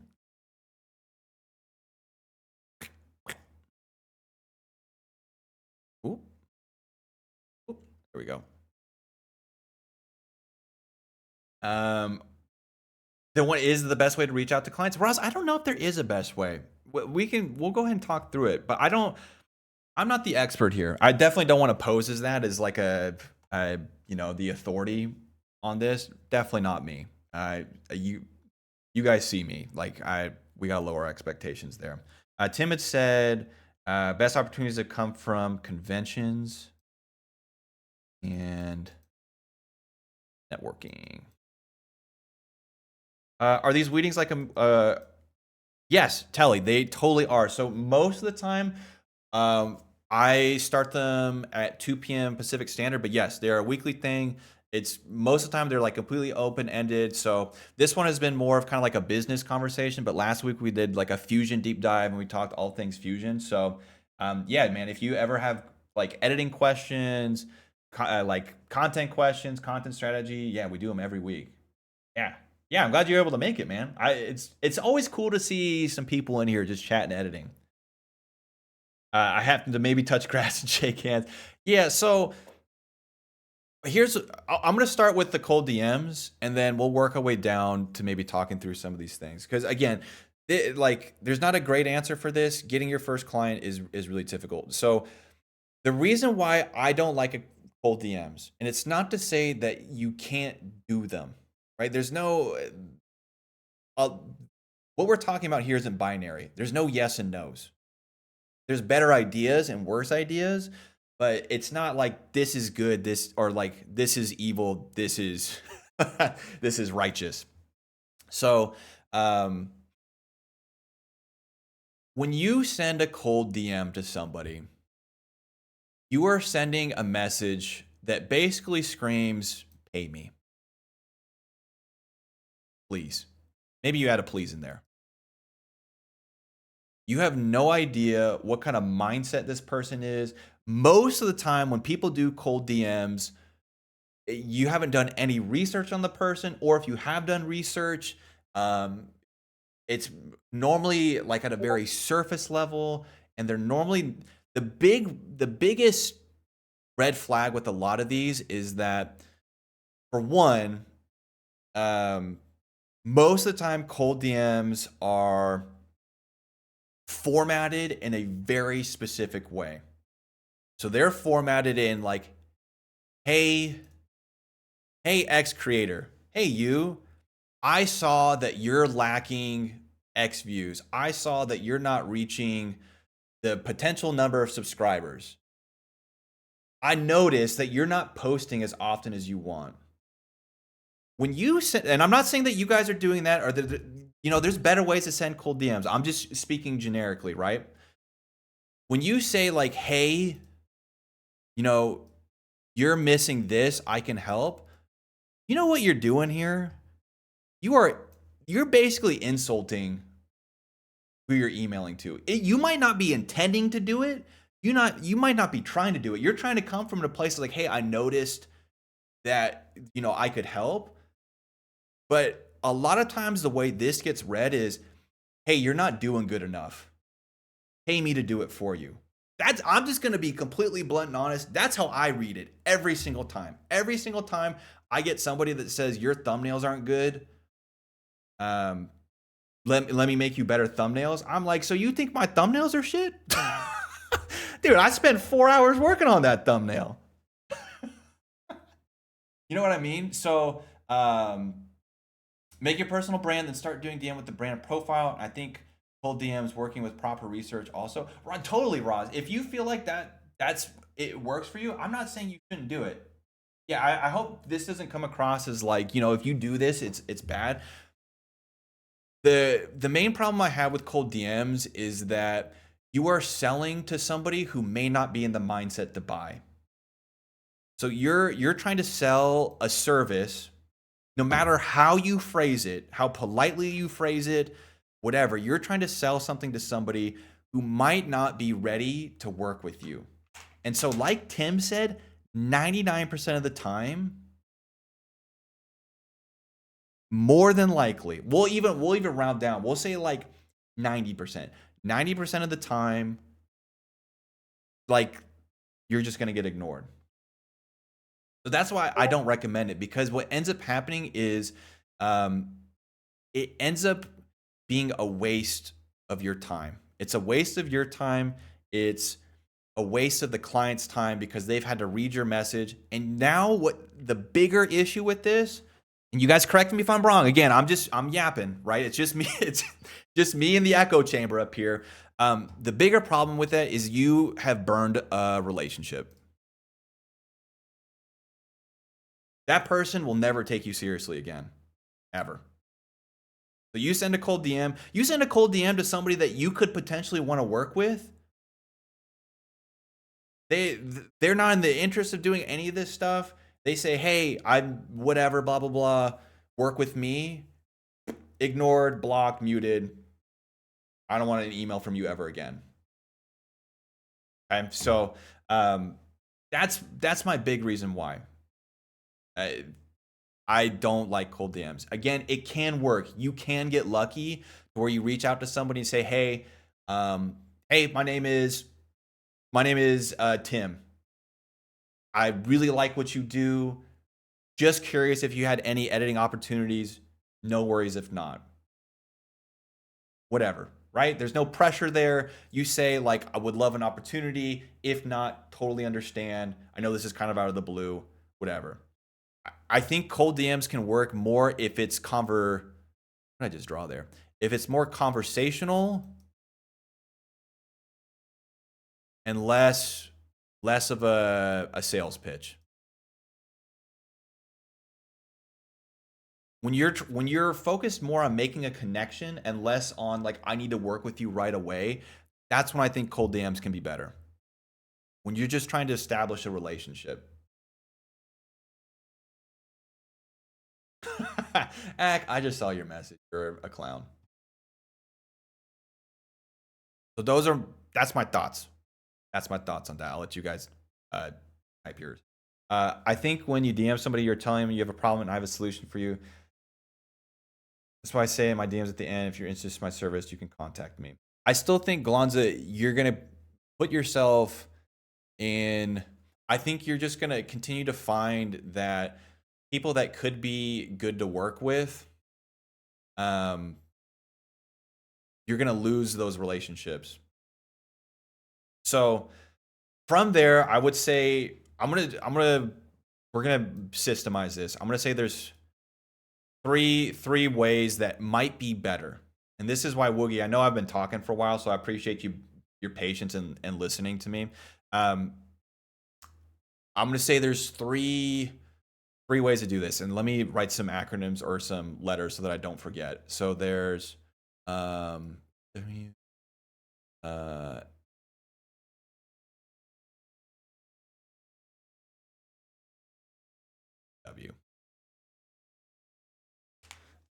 Tim said, look for studios that have openings as well, specifically for junior roles if they're available and starting out. Yes. So, okay. I might need to open up a new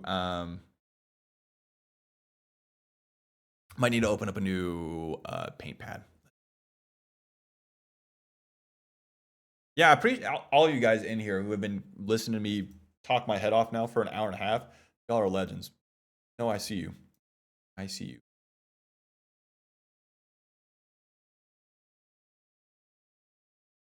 Okay. Thanks, I have a headache. Well, the best part is you look good, all right? You look good and you're talented, so you can go to bed knowing that you're better than all of us. All right. So step one is going to be, or option one is going to be website or online service. This is going to be just like you would go about getting any traditional job, right? Go on LinkedIn, go to the company's website.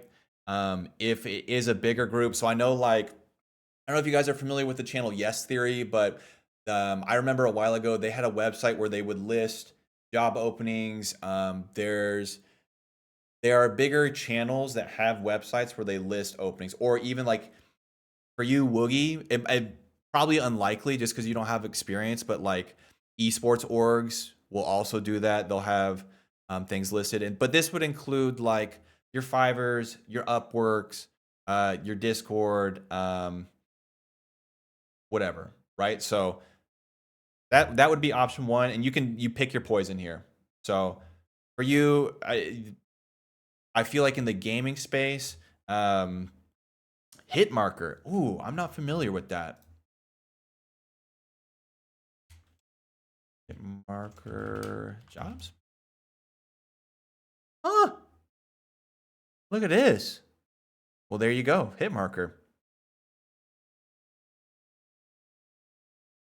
Oh, is this more for like game dev, or do they do editing? Software.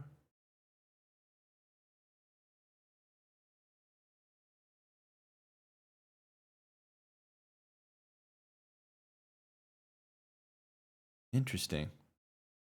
There is editing? Okay. Video. Oh, what? Come on. Here you go. EA? Nah, hell nah.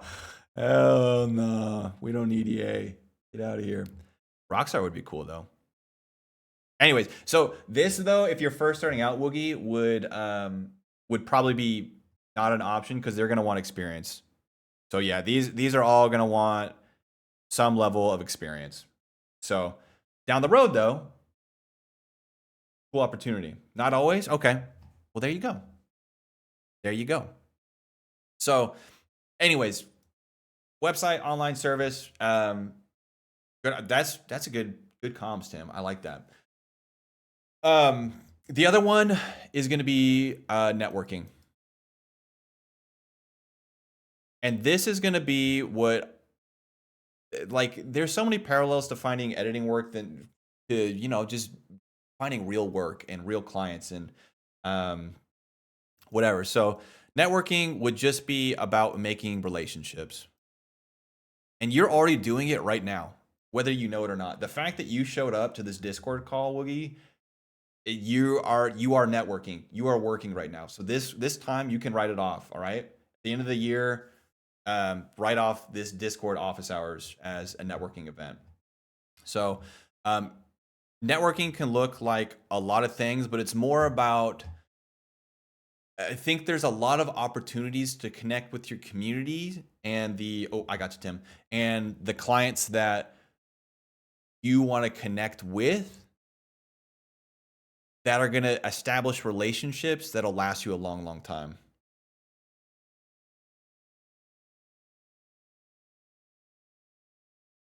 I just want to say a quick story on the network AI aspect of it, because it's how I got my my work with Kevin Stratvert. It's funny, Woogie. It was, and that's where I'm going with this. So so the funny thing is, like, I met Kevin Stratvert at ResolveCon. The funny thing is that he was the only presenter there that I didn't actually know previously. He ended up being the presenter I talked to the most, which I was not expecting. But the funny thing is what led to that was, like, when I go all the way back, it actually starts with, believe it, this is going to sound really wild. It starts with Marbles on Stream. Yeah. Now, how this all connects is very, very wild. But basically, it started with me in the Marbles on Stream dev stream, because he still streams. But I mentioned something in the chat about audio. If I hadn't have done that, I probably would not have met Kevin Stratvert, and here's why. Then there's, like, it all leads to something eventually. So I mentioned audio in chat. So I actually started talking to the dev after that, and we were talking about stuff, and he just happened to be looking for an editor at that point. So I started editing community videos for him for a while. This is a few years ago. So I started doing that for a little while, and then got other positions, couldn't and I was working full time at the time, so I couldn't, like, continue to keep up with it on a consistent basis. And then about how long after that was it? I got laid off from that full-time position a few years later. And then just happened to be, like, a couple months after that, this dev reached out to me and asked me if I was looking for an editing position. and offered me, like, asked what I was looking for. I gave him the number, and then he said, I can offer you more. I was like, oh, what's this about? And that's when I started working with, I don't know if you guys have heard of Stream 6. They don't really do much anymore, unfortunately. Love the company and love everybody there. But anyways, I started working with them for about a year and a half. And it was because I went to Stream 6 that they actually covered my expenses to go to ResolveCon the last time I was in person in 2023. And that was how I met Kevin Stratford and then started doing work for him soon after. So it all started with me saying, yeah, the audio stuff in Pixelbit Pixel Studios chat that led me to working with Kevin Stratford. So it's weird how it can work, but what I've found to be the most effective way to network is not going up to like the top dogs and like or like just hanging out in Mr. Beast chat or something like that and saying like and talking a bunch of random stuff. But it's the people that have like the inside connections or the people that are, you wouldn't necessarily normally think to talk to, and making good relationships with them because they have like better connections outside of that. For example, another example is when so like if you guys know who Harris Heller is, Senpai Gaming, he used to have an editor named Sam Woodhall back in the day, and like Harris was like the big dog. You don't really like nobody really talks to him on a like because he's just so swamped. Like everybody would ask him questions all the time. But I ended up being in Sam's chat and talking with him, became Sam's mod, also became a mod and eventually an admin in the Senpai Gaming Discord, and then that led me to actually do stuff with Harris for a while. So it's a matter of finding the opportunities. And that's really what I'm getting at is like you kind of have to be looking in the places where most people aren't, that have the connections that where you can build trust. So you build the trust on the ends where other people have connections, and then once you build that trust, then you're trusted with other things. So you start low, well, not low, but um you start with how do I put this? I guess lower end connections is one way of putting it, but that have the connections to the higher ups, so that then you can um, be be trusted with bigger things later once you show your worth. So yeah, hopefully that kind of helps uh, with understanding that it's like you don't necessarily need to go straight to the top. Look for the opportunities where you can make connections with other people, even if they're smaller streamers or something that edit for larger channels. Like, if somebody edits for Point Crow or somebody edits for, I'm blanking on other examples, um, but you just make connections with them, and then once, like, let's say they have too much on their plate, they need to hand edit off to somebody, and it's like, well, I know this guy, and that guy happens to be you. Yeah. So I think it's amazing to me how many people get their start editing by just being genuinely interested in the community that they're a part of. Like, yes, I think what Sleeves has said kind of goes along with what you're saying, Tim, in that I think it is good to approach making connections with people in the interest of making connections with them and not in the interest of using them for success. correct. Because that can be Yeah. sniffed out in a heartbeat. Yeah, that's why I stress build trust. Like you have to build trust with people first. Trust comes before responsibility. Yeah.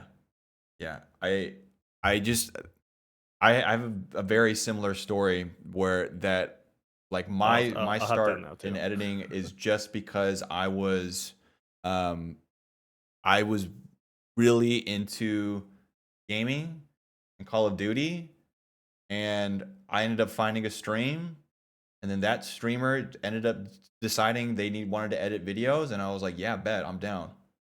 So um I I don't know. I networking, there's so many opportunities for making like doing networking. The only thing I'd say here, Woogie, and just everybody in here who's maybe looking for work is this isn't a fast thing. Not fast. So it's just slow. right? So you can't. I think you can. The only area of caution I throw out there is I think sometimes people go into like networking the same way they would with like a cold DM. It's like, hey, we're friends now. Do you want to hire me? So I think if you go into these communities, like the editing communities, and it's great that you know what you want to do and be a part of because um, it like you are probably already watching channels that you enjoy, like you enjoy their content, like you enjoy their style of video. So like Tim was saying, are there other creators that follow them that are looking for help? Are there, like there's always a big dog. There's always a Mr. Beast. There's always a Harris Heller. In whatever niche, there's always somebody who's on top. And with underneath them, there are tens, if not hundreds, of people who are just trying to make it that need some help. And that's where you can go like, hey man, like whatever. Make those relationships. Lanza, did you want to come up and say your piece about this? And then I'll talk about the third point and then we'll call it a day. I wasn't sure if that's an old request or not. But yeah, I just I every editor that I know that is still working today, so that's still working today from when I started working, all are working through good relationships, good working relationships. Come on up, man. Say your piece. Okay, buddy. Something that something about networking happened to me when I. Do you remember where I said I worked with somebody who had 2 million subscribers? Right. Uh-huh. This guy was managing a clan, you know. So the clan in the eastern countries, especially in Saudi Arabia, are exploding. Especially in that time when I worked with that guy, clans were the competition was heat. Man, like competition was really heat. Everyone is looking for the best editors. Everyone is looking for the best writers. Everyone, it was really heat. So I worked with that guy, but I stopped after a while. Uh, I don't know. Maybe I think that I was studying. Not sure, but I stopped after a while from working with him. After, let's say, I do not remember exactly, but after a period of time, a new member entered that clan that he was managing. And this guy was the client that I wanted to work with him. It was, he, I believe, had at the time about 6.7 million subscribers. So he sent him to me. He reached out to me, and I have such a conversation with him. I have a call with him in Discord. I showed him my portfolio, but I don't know what happened. He apologized for me after a while. He said that he want to think and he will get me back. I thought that he will work. I don't know what happened. I asked him what happened, and he said that there's a problem from his side. So the this collaboration did not happen. After a while, he wanted from me to work on his second channel. I think it had, I don't know, maybe 1.5 or 2 million subscribers, and it was a gaming channel. But I don't know. I don't work that much on gaming lately. The last gaming video I think that I done was before a year now. Are you hearing me? Hello? Yeah, we hear you. Okay.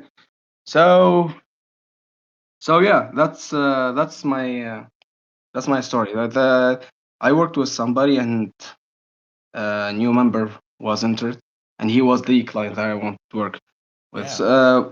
What happened? I rejected, by the way, the opportunity to work with him in the gaming channel. As I said, I'm not really into the gaming.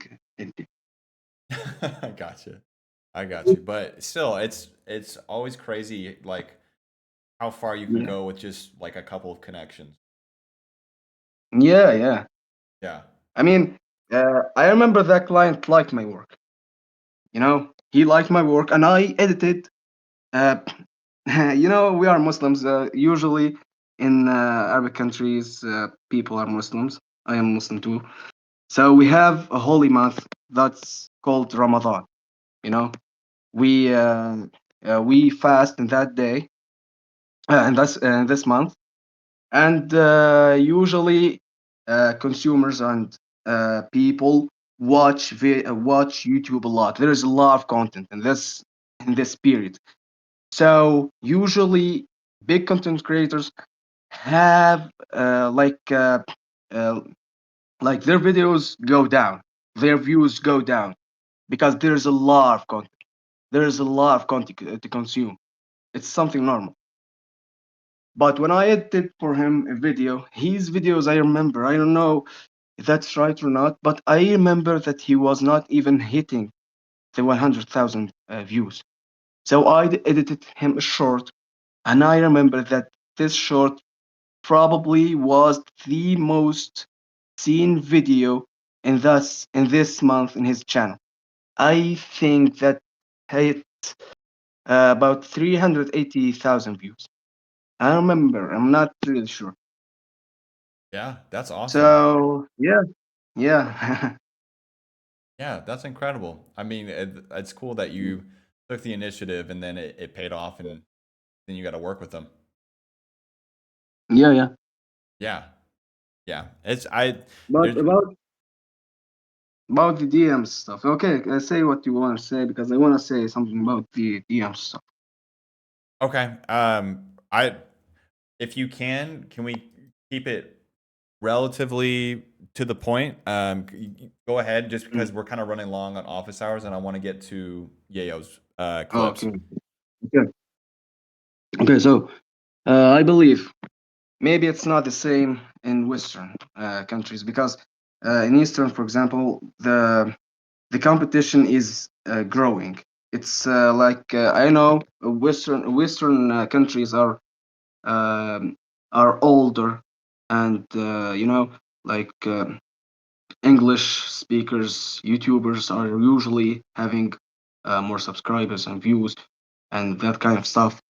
So usually the competition is not as heat, I think, maybe in the eastern countries now. So that's why I believe maybe uh, when the content creator is competent and he have such a goal or such a person that he want to surpass or he want really to improve his content and he saw that in your videos in your portfolio when you reach out to him, I believe that he might work with you.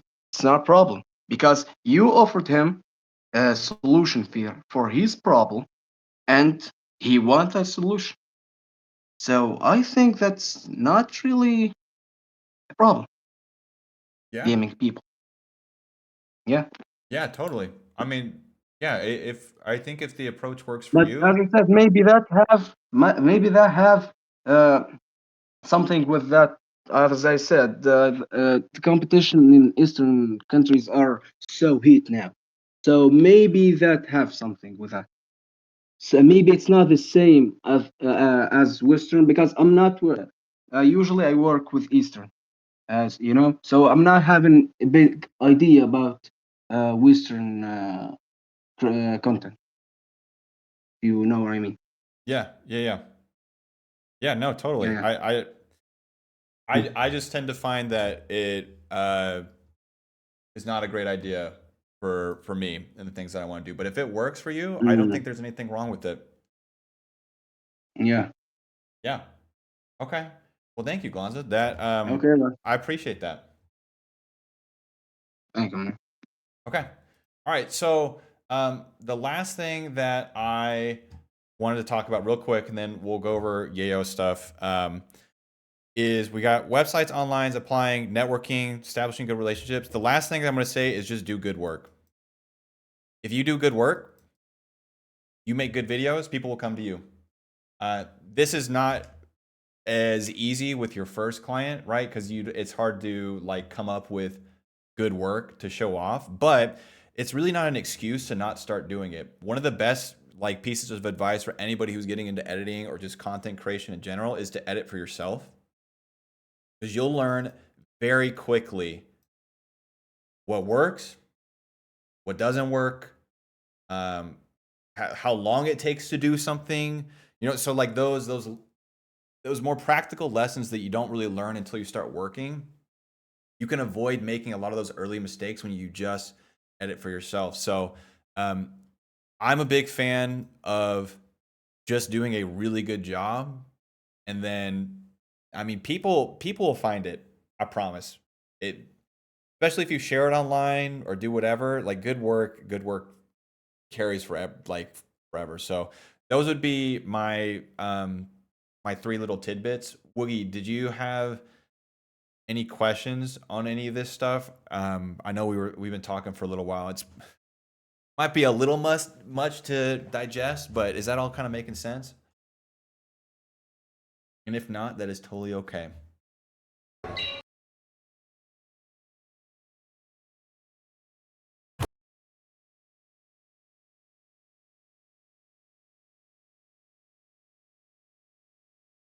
I feel like it depends heavily on what space you're in. Like when the rap battles were going on in Western, everyone. Very true, Ek. Yeah, there's always like big cultural shifts in terms of like what's valued as important in online content creation. Adding to good work would be to also develop your own editing style, which speaks to people. Of course, you can take inspiration from others, but having your own style can be very impactful. Very true.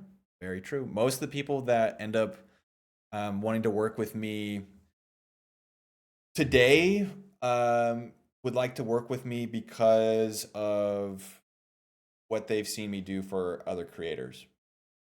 So I think it's very true, and it's something that you can use to help market yourself and your capabilities. Okay, so because of the mustache, yeah, I wish. I'm gonna quickly cover Yayo's clip. So Yayo, is this also just quick little good job, everybody. Good job on the. We'll give ourselves a round of applause for doing the first client conversation. Very nice. Very nice. Nice work, everybody. Yayo, so is this clip is the music short, or is it the one that broke your GPU? Music short. All right, let me put on my headphones. Let me hear. Check on your Warzone bros. Can you guys hear? Hopefully. Yeah. Okay. So, okay, I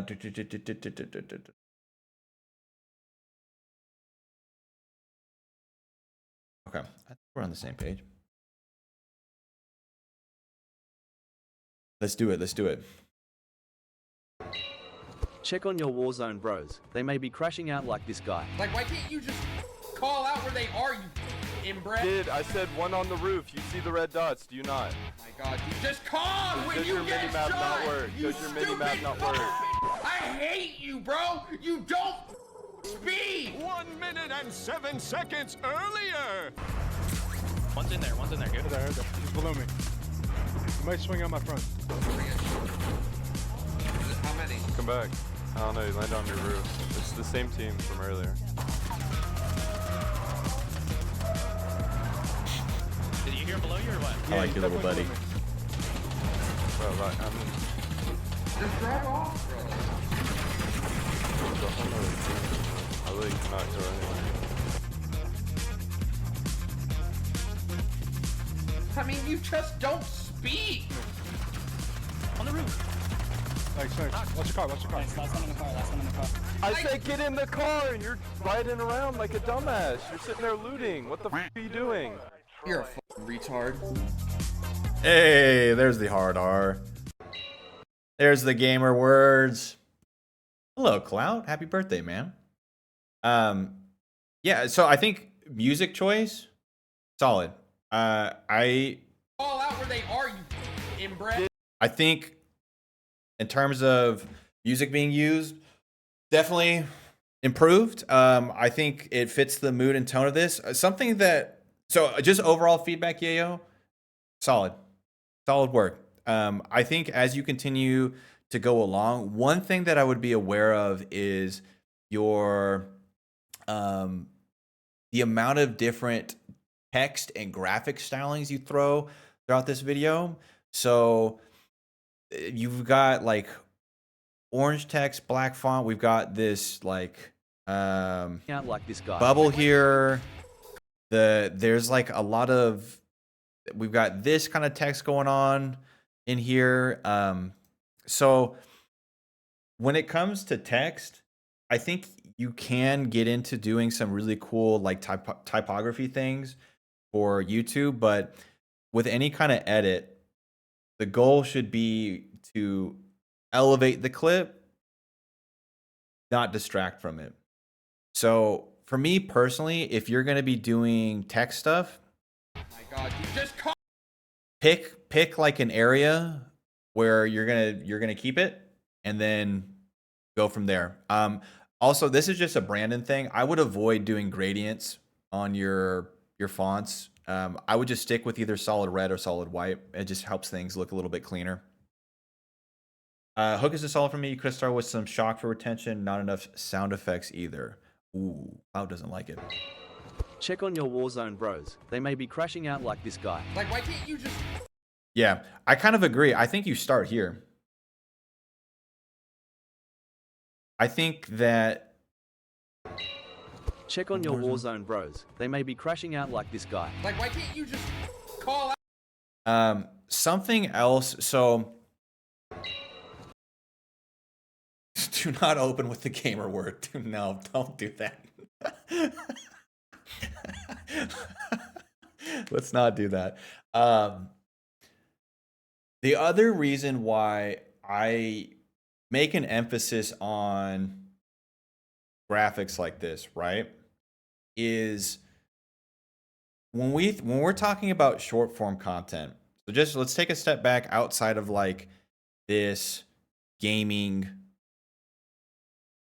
clip or whatever. I'm waving my hands over here and you guys can't see it, but when you think of clips that really do well on short form content, for me personally, you guys, again, feel free to disagree, but one, it's normally like an unedited something. So it's somebody talking, it's a funny moment, it's like a dog running into a wall.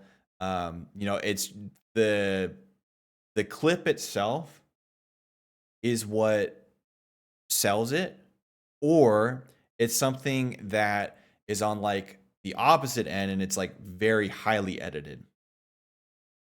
Where you can get into trouble is where you sit in this middle ground where we've got like, we're using visual language in the video that isn't common to the short form world. So if this was just like, and I'm not saying it's not, there's nothing wrong with having like a text hook in here, but just something to think about is like when you're watching short form content and there is a text hook, how does it typically look?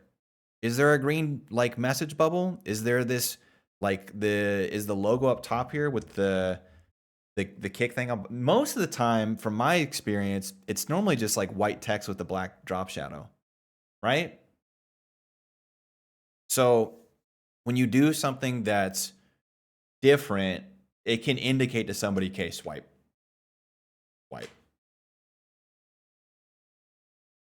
Does that make sense? I don't know. Short forms, it's a fickle game. It's a very, very fickle game. But sometimes less is more when it comes to doing, like, in terms of just like graphics and visuals. Something to think about.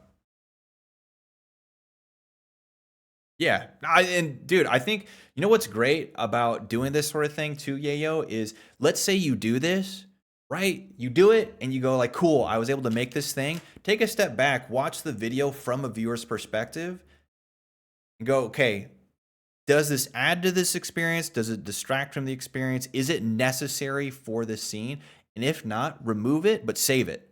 Because then you still have it. Like, you still have it if you want to use it later on. You can use it as like a building blocks, and you've learned how to do it. But we just don't want to distract from the actual edit. Yeah. So just something to think about. I think the edit itself, to go back again to your original question about music and sound effects. Check on your Warzone bros. They may be crashing out like this. One on the roof. You see the red dots, do you not? Oh my God, you just called! I think music fits the tone.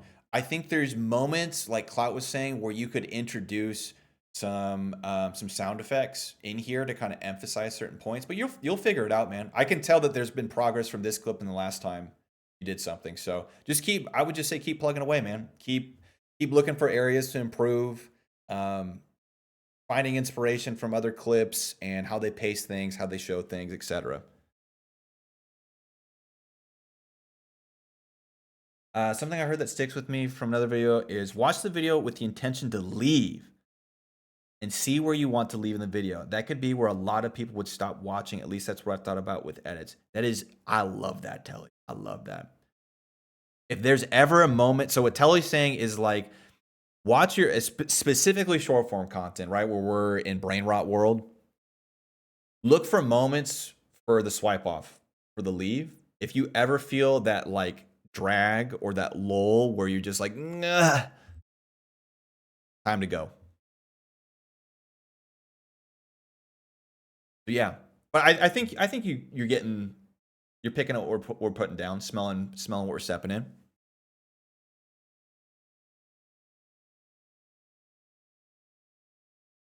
Yeah. Any other questions on this clip before we take a look at the next one?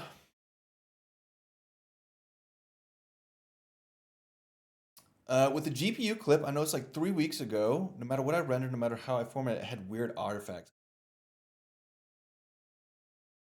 Yeah, that might be a GPU. Let's see. Huh. I used to edit for Joe. That's funny. If the Movement King is ever in your lobby, you better let him know you're standing on business. Magoo. Same thing. Like I wouldn't use stuff like this. Like I know there's a desire to have like personal branding with your videos and the person that you're editing for, but it's down here, right here. They can see the name and they can see the channel icon or the profile picture, excuse me. So I would avoid doing stuff like this, especially like if the movement having the follower thing within the opening minutes. If the Movement King I see up here. Is it what you're talking about? Is ever in your lobby, you better let him know you're standing on business. Magoo, you want to show us how it's done? I don't know. I don't know if I have a good solution to this. I'd ask some other people in the stream. For me, if I'm having render playback issues on the final render, normally what I try to do is render it in place. If the Movement King is ever in your lobby, you better let him know you're standing on business. Magoo, you want to show us how it's done?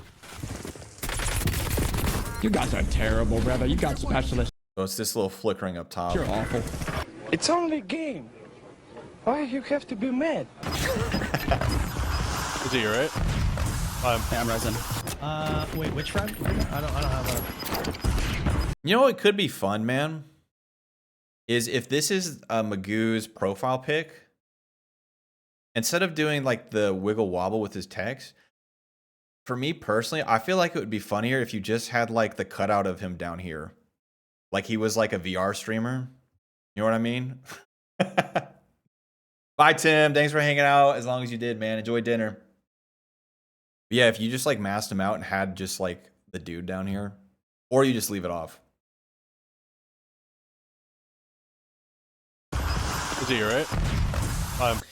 Yeah, man, I don't, Yayo. I don't know if I have a good answer for you. Have you ever like rendered things in place? Has that been something that you've done before?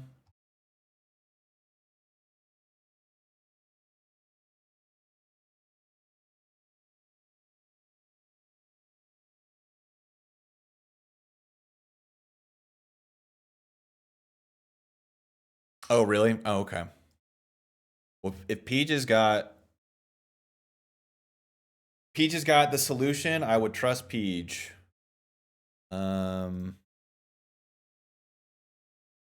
Fix.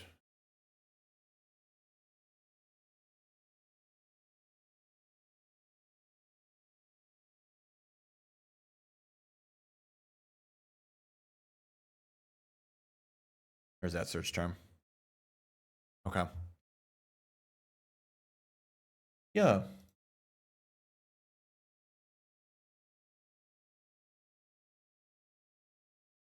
Yeah. Okay.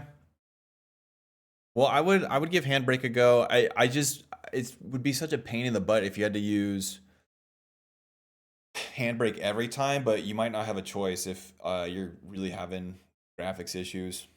That's definitely a bummer, man. I'm so sorry. That is always frustrating, dude. Hardware problems are always the most frustrating. Listen, crew, I think I'm gonna call office hours there. We've been chatting for